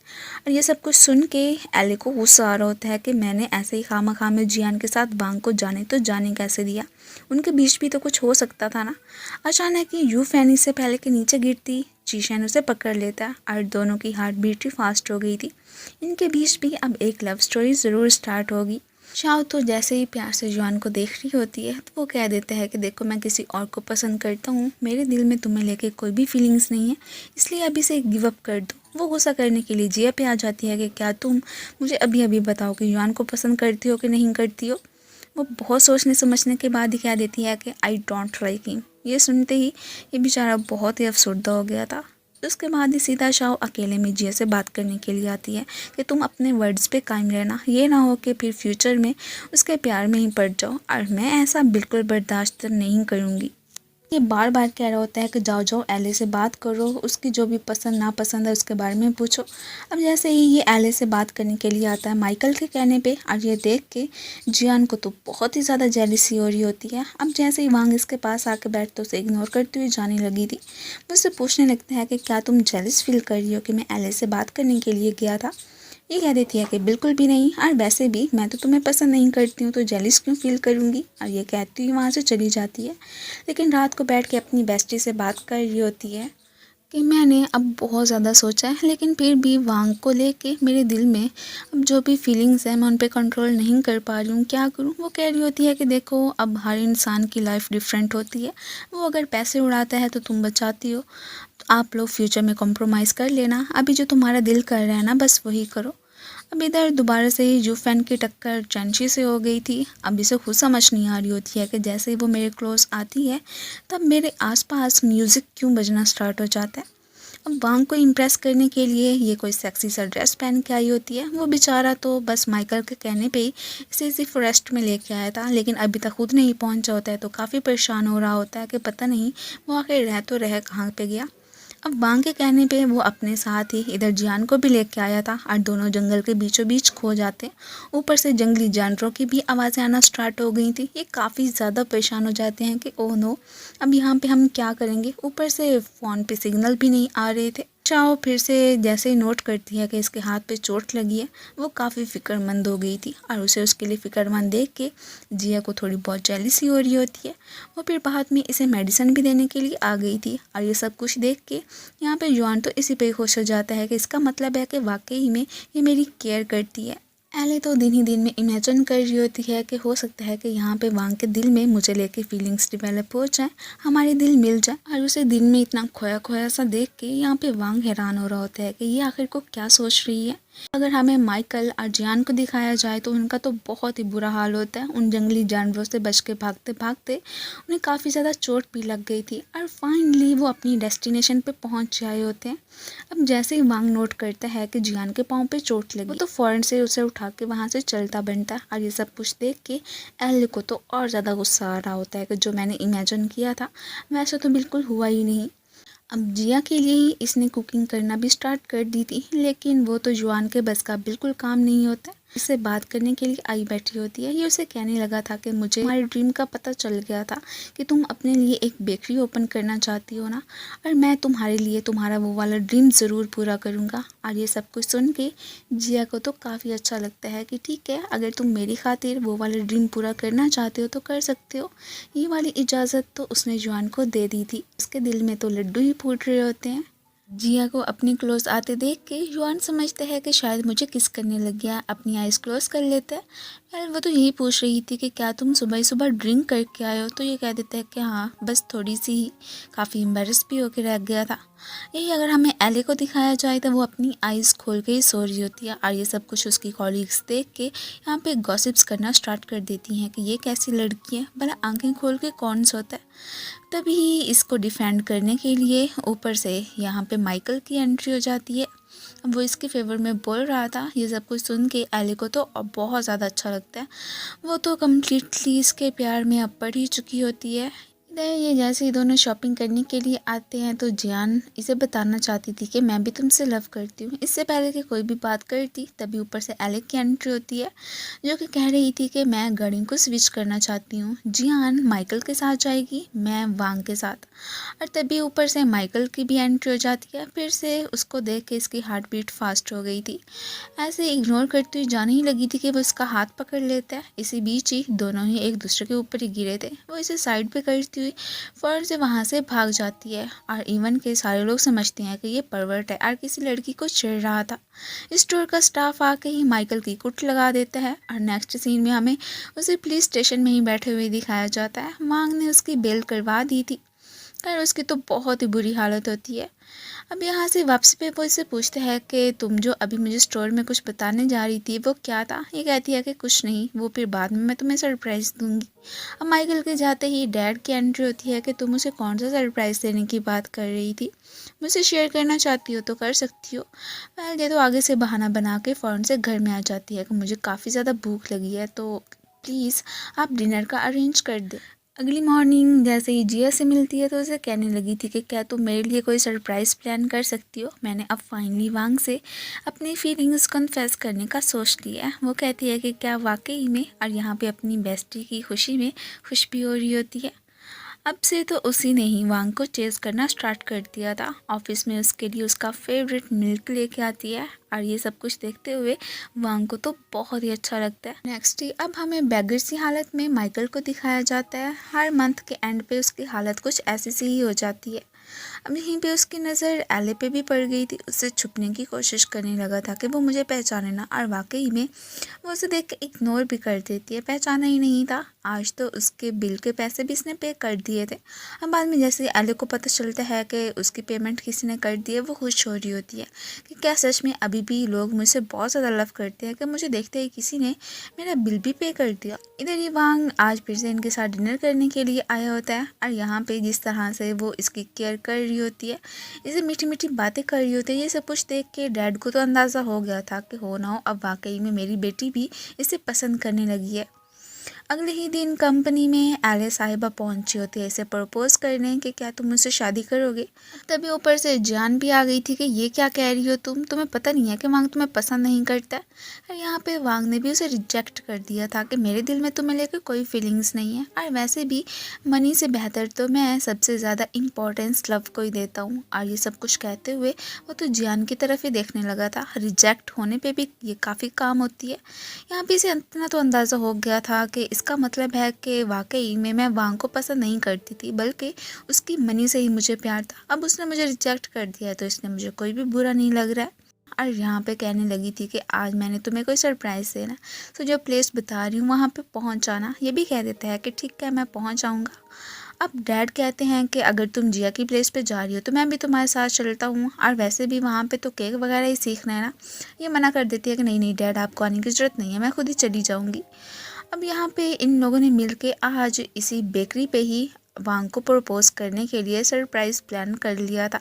ये इमेजिन कर रही होती है कि कैसे वो जब यहाँ पे आएगा मैं उससे अपनी फीलिंग्स शेयर करूँगी, और ये सब कुछ ऐसे ही खामा में इमेजिन करते करते स्माइल भी करने लगती है। घर पे डैड की तो समझ ही नहीं आ रहा होता कि आज आखिर जिया मुझे अपने साथ इतना ज़्यादा इंसिस्ट करने पे भी क्यों नहीं लेके गई है। मॉम कहती हैं कि कहीं वो वांग को प्रपोज तो नहीं करने वाली। वो तो खुश होती हैं, काफ़ी मॉडर्न ख्यालात की जो मालिक थी, लेकिन डैड गुस्सा कर रहे होते हैं कि बिल्कुल भी नहीं, बल्कि वांग को ही मेरी बेटी को प्रपोज करना चाहिए, वो ऐसा करने का कैसे सोच सकती है। इधर डोर बेल बजते ही ये लोग भागना स्टार्ट कर देते हैं। तभी अचानक ही मॉम डैड की एंट्री हो जाती है। उनका शक तो यकीन में बदल गया था कि वाकई में उनकी बेटी वांग को प्रपोज करने वाली है। अभी ये यहाँ पे खड़े होते हैं कि तभी इतने में शाओ की भी एंट्री हो जाती है। मेन के उसने भी इनका प्लान खराब कर दिया था। अभी इनका क्या झगड़ा खत्म होना था, अब ऊपर से वांग की एंट्री हो जाती है। वो हैरान था कि क्या सच में आज ये मुझे प्रपोज करने वाली थी। इससे पहले कि मज़ीद कुछ भी कहता, ये बेचारी इमोशनल होती हुई वहाँ से भागी गई थी। बाहर आकर उससे कहती है कि मैंने अब फाइनली तुम्हें एक्सेप्ट करने का सोच लिया था, चाहती थी कि तुम्हें सरप्राइज़ दूंगी, देखो मेरा सारा प्लान ख़राब होकर रह गया। वो अब इसे चुप कराता है कि कोई बात नहीं है, और वैसे भी तुमने मुझे अभी अभी अपने लव की कन्फेशन कर दिया, तो इससे बढ़ के और क्या बात हो सकती है। इससे पहले कि दोनों किस करते तभी मॉम डैड की एंट्री होती है, बल्कि वो भी नहीं, यहाँ पे तो इनके सारे फ्रेंड्स भी मौजूद थे और इनकी खुशी में खुश हो रहे होते हैं कि चलो आज से ये दोनों भी कपल बन चुके हैं। इधर ये एले साहिबा की मुलाकात आज एरिक से हो जाती है, और उसे देखते ही इसे लगने लगता है कि मेरा चार्मिंग प्रिंस कोई और नहीं बल्कि एरिक ही है, और उसने भी इसके साथ डेट करने का डिसाइड कर लिया था। ये जैसे ही वांग को अपने रूम में लेके आती है तो वो कहता है कि तुम मुझे अपने बचपन की फ़ोटोज़ दिखा सकती हो। वो मना कर रही होती है कि नहीं नहीं उसमें कोई ख़ास बात नहीं है, वो ना देखो।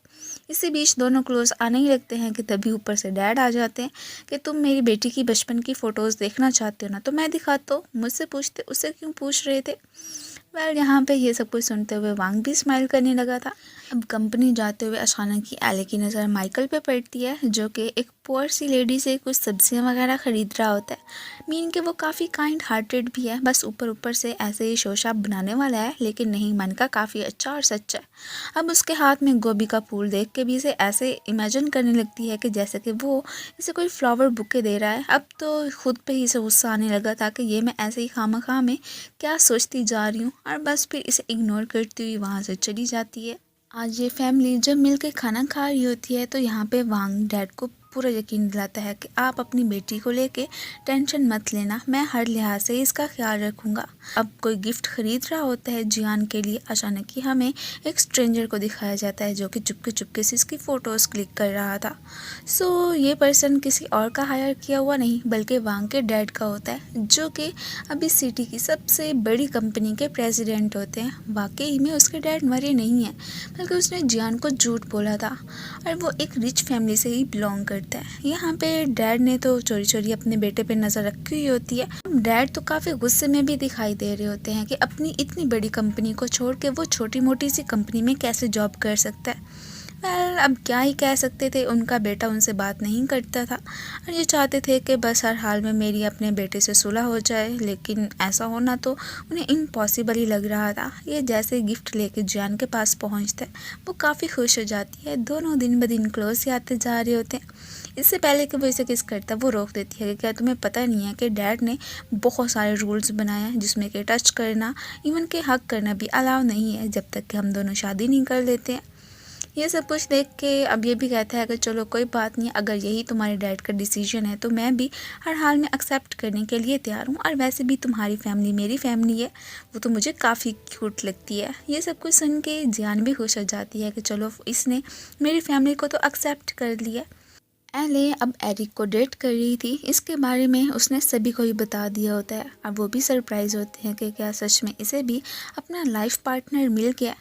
कंपनी में इसने वांग को इग्नोर करना स्टार्ट कर दिया था। वो हैरान होता है कि तुम ऐसा मेरे साथ कैसे कर सकती हो। अपने रिलेशनशिप के बारे में बताना चाहता था, बट ये मना कर देती है कि नहीं नहीं अभी नहीं।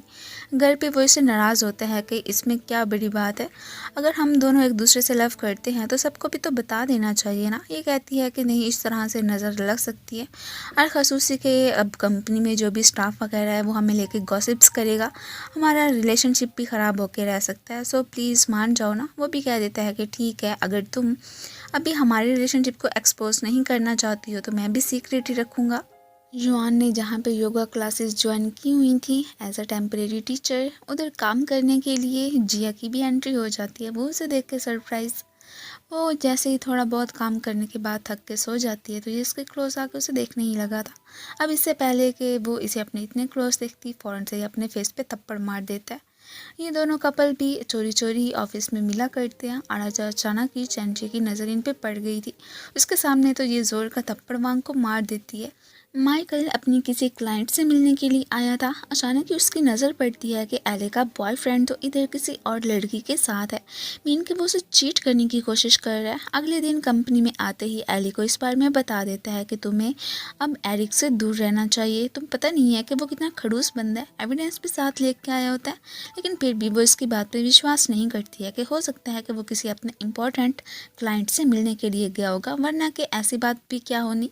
यूफे बाद में माइकल से कहती है कि देखो, आज रात तुम्हें ज़रूर कुछ ना कुछ करना पड़ेगा, जैसा कि तुम कह रहे थे कि एरिक उसे चीट करने की कोशिश कर रहा है। सो इसलिए एले को अब उसने रात को होटल में बुलाया है। अगर तुम कुछ करना चाहते हो तो उसके लिए कर देना। ये हो सकता है कि कहीं एरिक उसके साथ कोई बदतमीज़ी ही ना करे, वो तो काफ़ी परेशान हो गया था उसके लिए। अब रात के वक्त फाइनली ये कह देती है कि अगर तुम हमारी रिलेशनशिप को सबके सामने एक्सपोज करना चाहते हो तो कर सकते हो, मेरी इजाज़त है। वो तो खुशी हो गया था कि ठीक है, मैं इसके बारे में कुछ सोचता हूँ।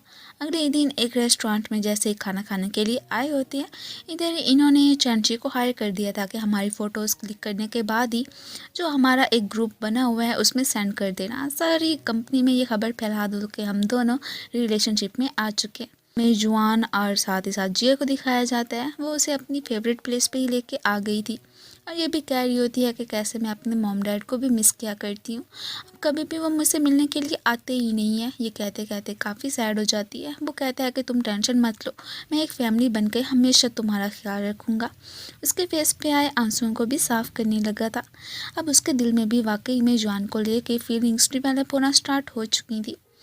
इधर एरिक साहब इसके तो काफ़ी क्लोज हो जाते हैं और तभी डोर बेल बजती है। वहाँ पे कोई और नहीं बल्कि माइकल खड़ा था, जो कि एरिक की वाइफ को ही लेके आया होता है और फिर एले के सामने उसकी सारी की सारी पोल खोल देता है कि कैसे ये बहुत सारी लड़कियों के साथ रिलेशनशिप में रहता है, इवन कि एक ओल्ड लेडी से मनी की खातिर इसने शादी भी करके रखी है। और बस उसी के सामने ही उसने एरिक को एक जोर का मुक्का भी मार दिया था। जिस तरह से वो उसका ख्याल रख रहा होता, अब तो एले को यकीन हो गया था कि हो ना हो मेरा चार्मिंग प्रिंस कोई और नहीं बल्कि यही है।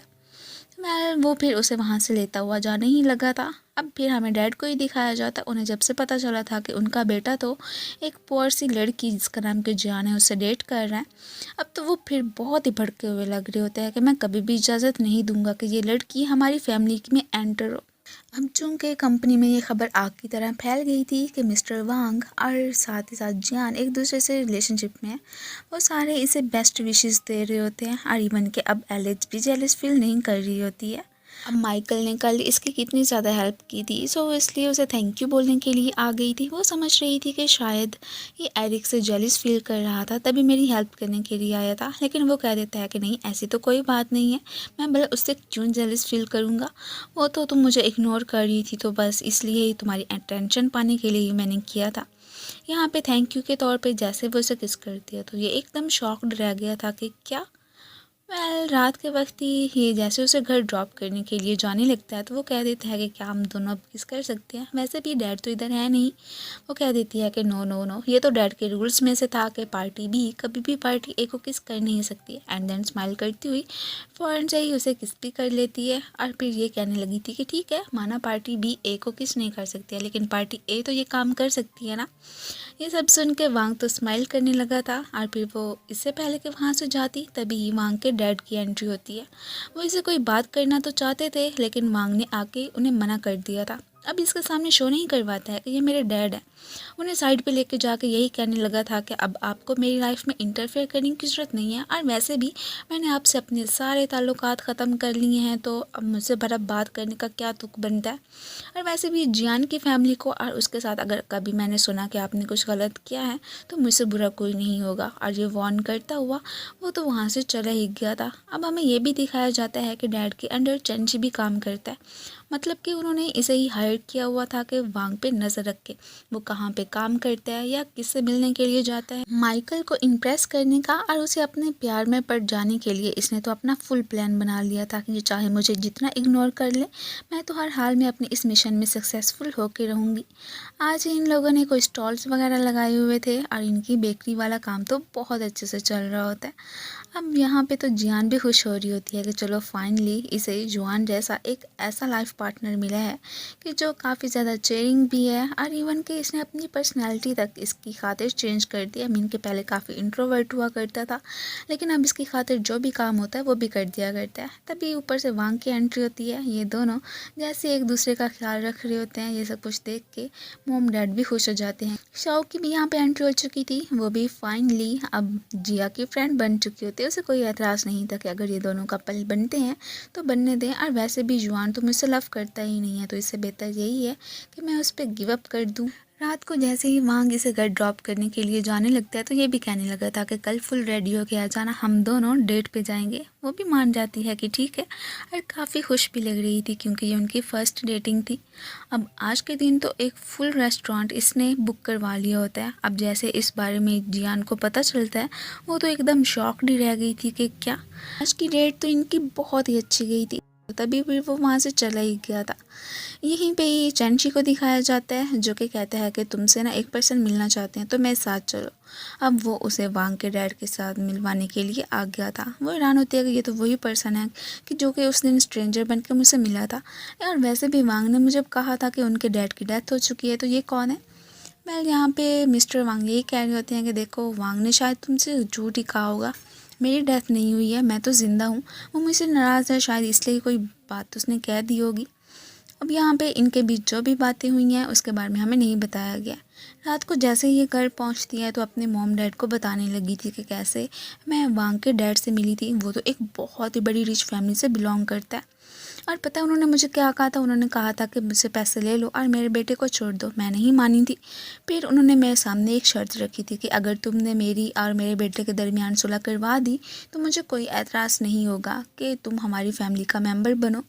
ये सारी बातें बताते हुए थोड़ी सी अपसेट भी लग रही होती है कि अब मैं क्या करूँगी, मैं तो इन बाप बेटे के बीच में फंस ही चुकी हूँ। वांग तो उनसे बहुत ज़्यादा हेट करता है। अगर उसे पता चल गया कि मैं उनके डैड से मिली थी, पता नहीं वो मेरे बारे में क्या सोचेगा। अब यहाँ पे मॉम तो उसे यही कहती है कि एक दफ़ा ट्राई करके देख लो, हो सकता है कि अगर उन बाप बेटे में बात बन गई तो इस तरह से तुम्हें भी टेंशन नहीं होगी। अब फिर जैसे ही उसके साथ खाना खाने के लिए आती है तो वांग से कह देती है कि मेरी एक क्लाइंट के साथ मीटिंग है, तो क्या तुम मेरे साथ चलोगे। वो भी मान जाता है कि ठीक है, जैसी तुम्हारी खुशी। और वैसे भी तो अब तुम मेरी फैमिली का ही एक मेंबर हो, तो मैं तुम्हें कभी इनकार कैसे कर सकता हूँ। वो तो इसके साथ हमेशा हमेशा हैप्पी लाइफ ही बिताना चाहता था। जी हाँ, रात को अपनी बेस्टी से एक मशवरा मांग रही होती है कि जुआन मेरे पास आया था, उसके पास जितनी भी सेविंग्स थी वो उसने मुझे देने का ही फ़ैसला किया था कि अगर मैं अपनी बेकरी ओपन करना चाहती हूँ तो कर सकती हूँ। जियान तो उसे यही मशवरा देती है कि कभी भी अपने रिलेशनशिप और जुआन के रिलेशनशिप के दरमियान मनी को मत लाने देना। देखो मेरी भी कितनी हालत ख़राब है। अब जो भी उसके डैड के साथ बातें हुई थी वो सब की सब जिया के सामने शेयर कर देती है कि मैं कहाँ पे फंस के रह गई हूँ। माइकल को एक जगह पे जानबूझ के ही एले ने बुलवा लिया था। उसका इरादा था कि आज तो ज़रूर मैं इसके दिल में अपनी जगह बना लूँगी, लेकिन वो इसे कोई ख़ास भाव नहीं दे रहा होता है। इस बात से तो एले को बहुत ज़्यादा गुस्सा आता है कि ये खुद को समझता क्या है। वो तो उसे पानी में डबो डबो के काफ़ी ज़्यादा मज़ा भी चखाती है। अब इधर ही हमें दिखाया जाता है कि कैसे जिया ने आके युआन को मना कर दिया था कि मैं तुमसे पैसे नहीं ले सकती हूँ, और वैसे भी मनी कभी हमारे रिश्ते में आए ही ना तो यही बेहतर होगा। वो तो खुश हो जाता है कि क्या तुम मेरी गर्लफ्रेंड बनने के लिए तैयार हो। ये तो हाँ कह देती है और इस तरह से चलो फाइनली ये दोनों भी अब एक कपल बन ही चुके होते हैं। अब फाइनली वो दिन आ चुका था। ये वांग को लेके जैसे ही उसके डैड के पास पहुंचती है तो उन्हें देख के वांग तो एकदम शॉक्ड ही रह गया था। वेल ये यही कह रही होती है कि आप दोनों के बीच जो भी मिसअंडरस्टैंडिंग है या एक दूसरे से हेट करते हो सारी बातें क्लियर कर दो ना। लेकिन वो कहाँ करने वाला होता है, उल्टा इस पर भी थोड़ा बहुत गुस्सा कर जाता है कि देखो तुम्हें अगर हमारी फैमिली के बारे में पता नहीं है तो प्लीज़ इंटरफेयर भी मत करो। और ऐसा कहता हुआ वहाँ से चला ही गया था। ये बेचारी बस परेशानी हो जाती है कि ओह नो क्या मैंने गलत कर दिया। माइकल रात को जैसे इसे घर ड्रॉप करने के लिए जा रहा था तो एले अब डायरेक्टली उसे कह देती है कि मैं तुम्हें बहुत ज़्यादा पसंद करती हूँ। और ये यकीन दिलाने के लिए उसने इसे किस भी कर ली थी। ये तो एक्सक्यूज़ करता वो वहाँ से भाग जाता है। ये रात को जिया को सारी बात का बता देती है कि कैसे वांग मुझसे नाराज़ हो गया था। मुझे तो यकीन है कि कल वो मेरे पास आएगा और कहेगा कि हम दोनों को अब ब्रेकअप कर लेना चाहिए। बस ऐसे उसकी इजाज़त के बिना मैं उसे उसके डैड से मिलवाने के लिए जो लेके गई थी। अगले दिन फाइनली इससे मिलने के लिए वांग आ तो गया था लेकिन उल्टा अपोलोजाइज़ कर रहा होता है कि मुझे ऐसे ही तुम्हें अकेले छोड़ के वहाँ से नहीं जाना चाहिए था। तुम तो बस हम बाप बेटे के बीच सुलह ही करवाना चाहती थी ना। इसे भी अपनी गलती का एहसास था तो इसलिए ये भी अपोलोजाइज़ कर रही होती है कि हाँ प्लीज़ मुझे माफ़ कर देना, मुझे भी तुम्हें बिना इजाज़त के वहाँ पे नहीं लेके जाना चाहिए था। अब वो इसे हक कर लेता है और साथ ही साथ पूरी स्टोरी भी बताने लगा था कि कैसे मैं पहले अपने डैड से बहुत ही एडमायर हुआ करता था। हमारी फैमिली तो एकदम परफेक्ट थी, हम एक दूसरे का काफ़ी ख्याल रखते थे। फिर एक दिन डैड के जो भाई थे उन पे गुस्सा करने लगे थे कि कंपनी में से उन्हें ही सारा का सारा हिस्सा चाहिए था। और इसी दौरान ही मेरी मॉम भी काफ़ी ज़्यादा बीमार रहने लगी और तब पता है डैड ने क्या किया, उन्हें सिर्फ और सिर्फ अपनी कंपनी की ही चिंता होती। वो सारे मामला संभालते रह गए और मॉम को कोई भी टाइम ना दे पाए। मीन कि उनके लिए मनी ज़्यादा इम्पोर्टेंट थी, फैमिली नहीं। और बस इसी बीच मेरी मॉम की डेथ हो गई। तो क्या अब तुम समझती हो कि मैं उन्हें माफ़ कर दूं? ऐसे कैसे माफ़ कर दूं? उनकी वजह से मेरी मॉम की डेथ हुई है। खैर यहाँ पे वो इसे तसल्ली देने लगती है और ये भी कहती है कि आइंदा के बाद कभी भी मैं तुम्हारे डैड से नहीं बात करने के लिए जाऊँगी और तुम्हें भी नहीं कहूँगी कि उनसे सुलह कर लो, ठीक है। वो भी मान जाता है कि हाँ ठीक है। और वैसे भी अब वो अपने डैड की वजह से थोड़ी ही ना इससे रिलेशनशिप ख़त्म कर सकता था। वाकई में वो इसकी लाइफ में सबसे ज़्यादा इम्पोर्टेंट पार्ट थी। अब माइकल ने इसे फिर से इग्नोर करना स्टार्ट कर दिया होता है लेकिन ये भी हार मानने वाली नहीं होती है। उसे कह देती है कि आखिर को मुझ में मसला क्या है। यही कह देता है कि क्योंकि मैं तुम्हें डिज़र्व नहीं करता हूँ। वैसे भी तुम्हें तो रिच बॉयज़ पसंद है और मैं इतना रिच नहीं हूँ। लेकिन अब उसे कोई फ़र्क नहीं पड़ता था कि अगला बंदा रिच है कि नहीं है। वो बस इससे लव कर बैठी थी। सो चाहती थी कि यही मेरा लाइफ पार्टनर बने और कोई ना। जुआन ने जिया के साथ डेटिंग करना स्टार्ट कर दी थी। पहले तो इस रिलेशनशिप को वो जियान के सामने ही एक्सपोज करते हैं। वो तो इन दोनों के लिए काफ़ी खुश लग रही होती है कि तुम दोनों बेस्ट कपल हो। रात को जैसे इसे घर ड्रॉप करने के लिए आता है तो यहाँ पे वो तो अब अपने इमोशंस पे ज़्यादा कंट्रोल नहीं कर पाता है। उसने जिया को किस भी कर ली थी। अगली सुबह ही सुबह इसे लेने के लिए वांग पहुंचा हुआ था। आज तो इन्होंने साथ में ही डेटिंग करने का डिसाइड कर लिया था। दोनों वहाँ पे बहुत ज़्यादा इंजॉय करते हैं। इवन के एक टेडी बियर भी इसने उसे दिला दिया था जो कि काफ़ी क्यूट भी होता है। यहाँ पे अपनी फ़ोटोज़ क्लिक करते हैं और दूसरी तरफ ही हमें एले को दिखाया जाता है जो कि अपना सामान लेके सीधा का सीधा माइकल के पास पहुँची होती है। अब से मैं तुम्हारे साथ ही रहूँगी, समझे तुम। वो बेचारा मना तो करता रह जाता है लेकिन ये कहाँ पीछे हटने वाली थी। आई डेटिंग करते वक्त इसने कुछ खाने पीने का सामान मॉम डैड के लिए भी बाय कर लिया था जिन्हें के देख के वो काफ़ी खुश हो रहे होते हैं कि शुक्र है कि वांग को हमारी चिंता तो है। डैड ने भी अब उसका रिलेशनशिप अप्रूव कर दिया था कि ठीक है अगर तुम मेरी बेटी को पसंद करते हो तो उसके साथ डेटिंग वगैरह कर सकते हो, मैं आइंदा के बाद तुम्हें मना नहीं करूँगा। चैनजी बहुत सोचने समझने के बाद ही इसे अपोलोजाइज़ करने के लिए आ गया था कि उस दिन जियान को भी मैं तुम्हारे डैड के पास उनके कहने पे ही लेके गया था और उनके कहने पे ही तुम पे नज़र रखी हुई थी। अब मैं मज़ीद ऐसा नहीं करना चाहता हूँ, क्या तुम मुझे माफ़ करोगे?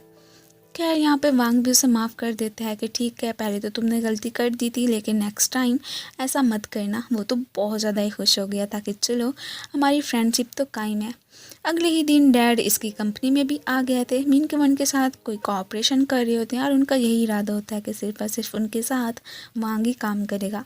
अब मैनेजर इसे कह रहे होते हैं कि प्लीज़ मान जाओ ना, लेकिन ये मना कर देता है कि बिल्कुल भी नहीं। इवन के इसने इस कंपनी से भी रिज़ाइन देने का फ़ैसला कर लिया था।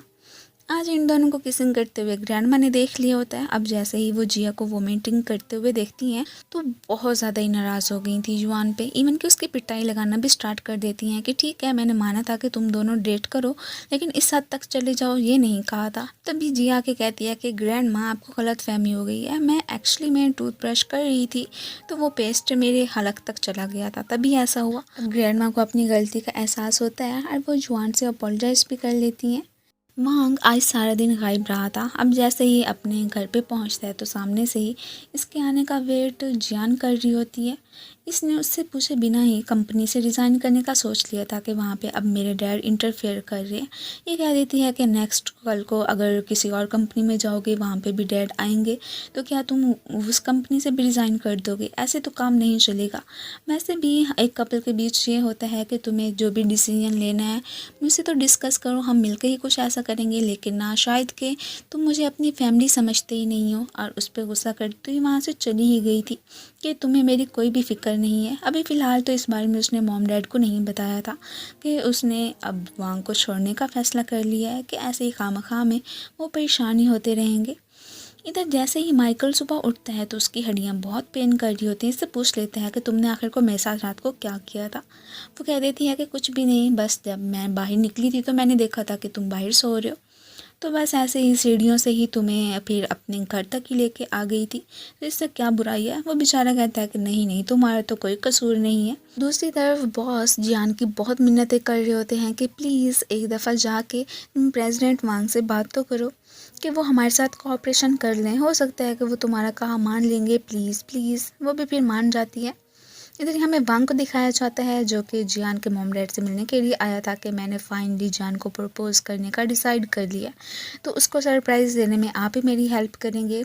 इसके बाद ही जैसे ही वो सब कुछ रेडी करके उसे शादी के लिए प्रपोज़ करता है, इवन के नील डाउन हो के एक रिंग भी खूबसूरत सी उसे पहनाने ही लगा था, लेकिन ये मना कर देती है कि एक तो तुमने पहले मुझे मनाया नहीं है कि मैं तुमसे नाराज़ थी, और इवन के हम दोनों की फैमिलीज़ के बैकग्राउंड में बहुत ज़्यादा फ़र्क है, हम कभी एक हो ही नहीं सकते।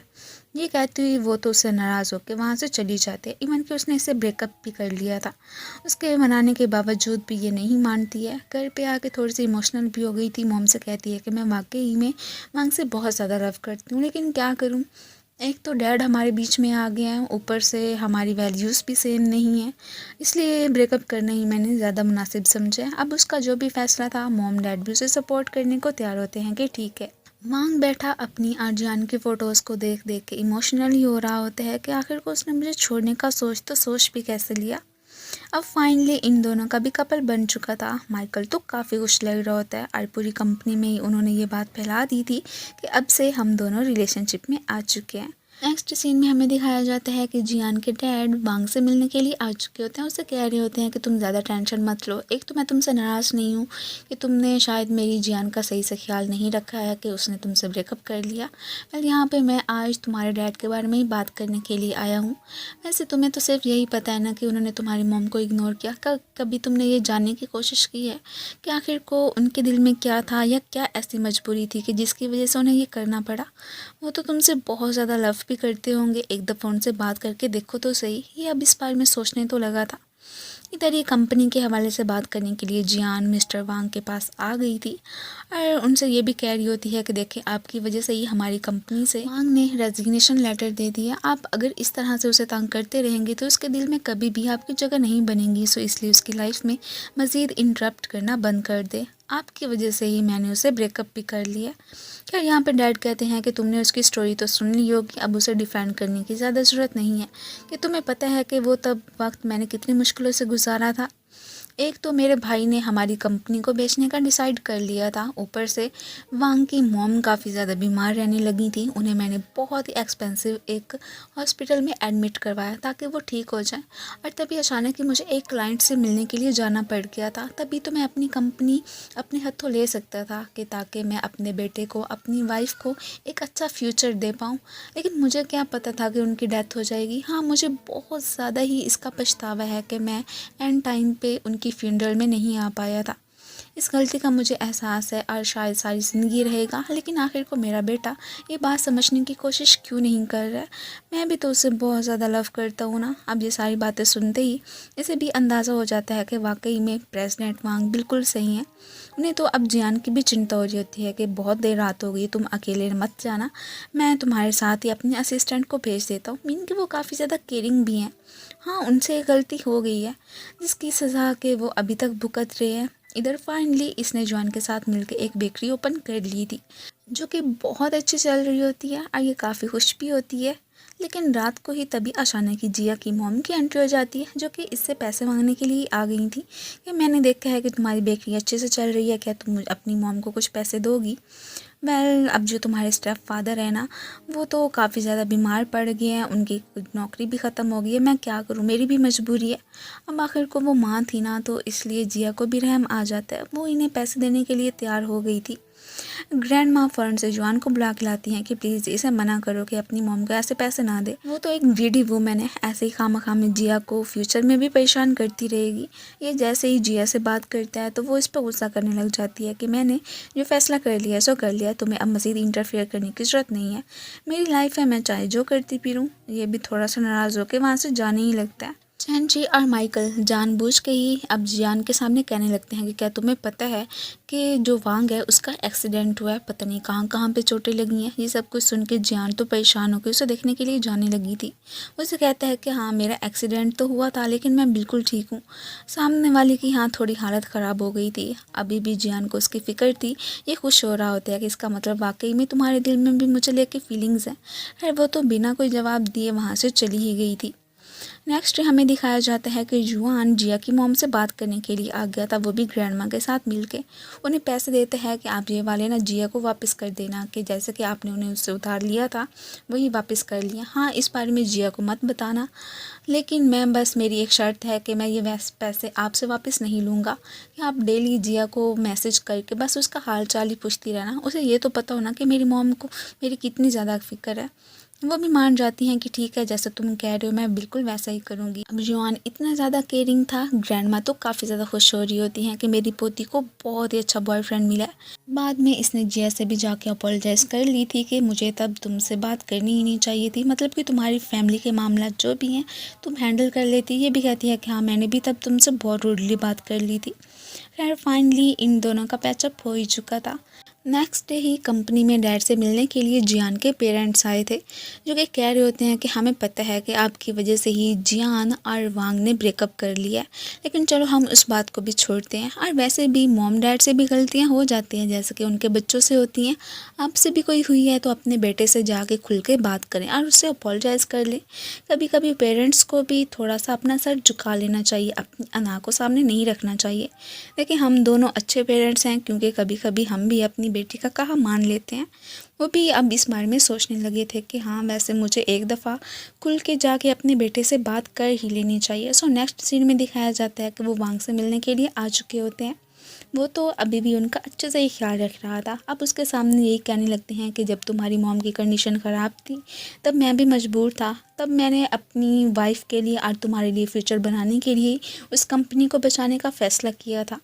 यहाँ पे तो वो एक एल्बम भी ले फिर रहे होते हैं कि ये देखो, मैंने तो आज तक तुम्हारी और अपनी वाइफ की फ़ोटोज़ को संभाल के रखा हुआ है। मैं सच में तुम दोनों से ही बहुत ज़्यादा लव करता था। क्या तुम मुझे माफ़ नहीं कर सकते हो? मुझे माफ़ कर दो, मुझसे गलती हो गई है, मुझे पछतावा है इस बात का। एंड देन उसके सामने ही एक लेटर भी रखते हैं कि ये तुम्हारी मॉम मरते वक्त मेरे लिए रख के गई थी। इसमें उन्होंने अपनी नाराज़गी का तो बिल्कुल इजहार नहीं किया हुआ था। यही कहा हुआ था कि मेरे जाने के बाद अपना ख्याल रखना या मेरे बेटे का ख्याल रखना, क्या तुम अभी भी मुझसे बात नहीं करोगे? यार फाइनली वांग ने उन्हें माफ़ कर दिया था कि कब तक वो इनसे नाराज़ रहता। द नेक्स्ट ही बॉस साहब कह रहे होते हैं कि क्या तुम्हें पता है कि तुमने जाके जब प्रेसिडेंट से बात किया है वो हमारे साथ कोऑपरेशन करने के लिए मान गया, और आज उनकी कंपनी को रिप्रेजेंट करने के लिए कोई और नहीं बल्कि वांग ही आ रहा है। और उसे देख के ये एकदम शॉक्ड, उसने फाइनली अपने डैड से सुलह करने के बाद ही उनकी कंपनी भी ज्वाइन कर ली थी। चैनची बहुत हिम्मत इकट्ठी करने के बाद ही यूफे को अपने साथ आज रात डेटिंग करने के लिए ही बुलाता है। वो भी मान जाती है। इनका भी एक स्वीट सा कपल बन चुका होता है। मॉम भी जिया से मिलने के लिए आई थी और उससे कह रही होती हैं कि पास्ट में मैंने तुम्हें इग्नोर किया था, प्लीज़ मुझे माफ़ कर देना। अब फाइनली मॉम ने तो इससे प्रॉमिस भी कर लिया था कि मैं आइंदा के बाद कभी भी अपनी बेटी को रुलाऊंगी नहीं, बल्कि हमेशा ही तुम्हारा ख्याल रखूंगी और तुमसे मिलने के लिए भी आया करूंगी। यहाँ पे उसे हक भी कर लेती हैं। ये तो अब काफ़ी खुश हो गई थी। ग्रैंड माँ और जुआन ने इन पर नज़र रखी हुई थी। वेल वो तो खुश होती है कि चलो शुक्र है कि जिया की अपनी मॉम के साथ तो बनी गई है। इसके बाद सीधा ही जिया जुआन को एक अच्छी सी शॉप पे लेके आई होती है। यहाँ पे एक कपल रिंग बाय करते हैं। फाइनली उसने इससे पहले ही उसे शादी के लिए प्रपोज कर दिया था। ऑब्वियसली सी बात है, जुआन की भी हाँ ही होती है और इन कपल को खुश देख के बाकी सारे तो काफ़ी ज़्यादा इन्हें अप्रिशिएट कर रहे होते हैं। बाकी बचा हमारा हीरो। वो पहले मॉम के पास पहुंचता है कि क्या आप जियान से कहेंगी कि वो मुझे माफ़ कर दे। अब डैड भी कहते हैं कि हम क्या कह सकते हैं, उसकी अपनी लाइफ है, वो चाहे जो करे। अब रात के वक्त जैसे जियान आती है तो उससे बता रहे होते हैं कि कैसे आज तुम्हारे बारे में पूछने के लिए वांग आया था कि क्या तुम उसे माफ़ करोगी कि नहीं करोगी। वो बेचारा तो अभी भी तुम्हें बहुत ज़्यादा पसंद करता है। इधर फाइनली माइकल ने भी एले को शादी के लिए प्रपोज कर दिया था और एक ब्यूटीफुल सी रिंग उसे पहनाता है। अब यहाँ पे दोनों बहुत ज़्यादा ही खुश लग रहे होते हैं। अब नेक्स्ट सीन में हमें डैड को दिखाया जाता है जो कि वांग से मिलने के लिए आ चुके थे और उससे कह रहे होते हैं कि अगर तुम मेरी बेटी को अब चेस करना चाहते हो तो कर सकते हो और इवन कि अभी जाके घर पे उसे प्रपोज करने के इरादे हैं तो वो भी कर दो, मेरी तरफ से तो फुल इजाज़त है। ये कह देता है कि पहले भी जियान इतनी मुश्किलों से मानी थी, अब भी पक्का मुझे 1-2 साल तो लग जाएंगे उसे मनाने के लिए। ये सारी बातें सुनती हुई तभी जियान आ जाती है कि क्या 1-2 साल, ये तो बहुत लंबा अरसा है, मैं तो अभी ही मान जाऊँ। ये सुन के अब वांग तो स्माइल करने लगा था, वो भी इनके पीछे पीछे आ ही चुकी थी। वेल फाइनली इन दोनों ने भी जो भी पास्ट में मतलब एक दूसरे से ब्रेकअप किया था अब पैचअप कर लिए होते हैं और काफ़ी खुश भी लग रहे होते हैं। वो इससे पहले कि इसका हाथ पकड़ के यहाँ पे इसे किस करता, तभी ऊपर से डैड इन्हें आके मना कर देते हैं कि नहीं, पहले वांग मेरी बेटी को प्रपोज करेगा, उसके बाद ये सब काम होगा। एले ने इसे सिंगापुर ले जाने का सोच लिया था कि मैं तुम्हें अपने पेरेंट्स से मिलवाना चाहती हूँ। और जैसे ही माइकल को खुशखबरी देती है कि मैं प्रेग्नेंट हूँ, ये सुनते ही वो तो बहुत ज़्यादा ही खुश हो गया था कि क्या सच में। अब लास्ट पे ही हमें दिखाया जाता है कि कैसे वांग और उसके डैड जियान का हाथ मांगने के लिए उसके पेरेंट्स के पास पहुंच गए थे। वो तो खुशी खुशी हाँ ही कह देते हैं। और वैसे भी अब इन दोनों ने बहुत ही मुश्किलात देख ली थी, एक दूसरे से दूर रह लिया था। वो अब मज़ीद इनकी लाइफ में कोई भी ट्रबल क्रिएट नहीं करना चाहते थे। ये फैमिली तो साथ में काफ़ी ज़्यादा हैप्पी लग रही होती है और इनके इसी हैप्पी मोमेंट के साथ ही इस ड्रामे की एंडिंग हो जाती है। Thank you so much for watching. So guys, आप लोगों को ये ड्रामा कैसा लगा मुझे कमेंट्स में ज़रूर बताना। सो मिलते हैं फिर नेक्स्ट वीडियो में न्यू कहानी के साथ। तब तक के लिए गुड बाय एंड अपना ख्याल रखना।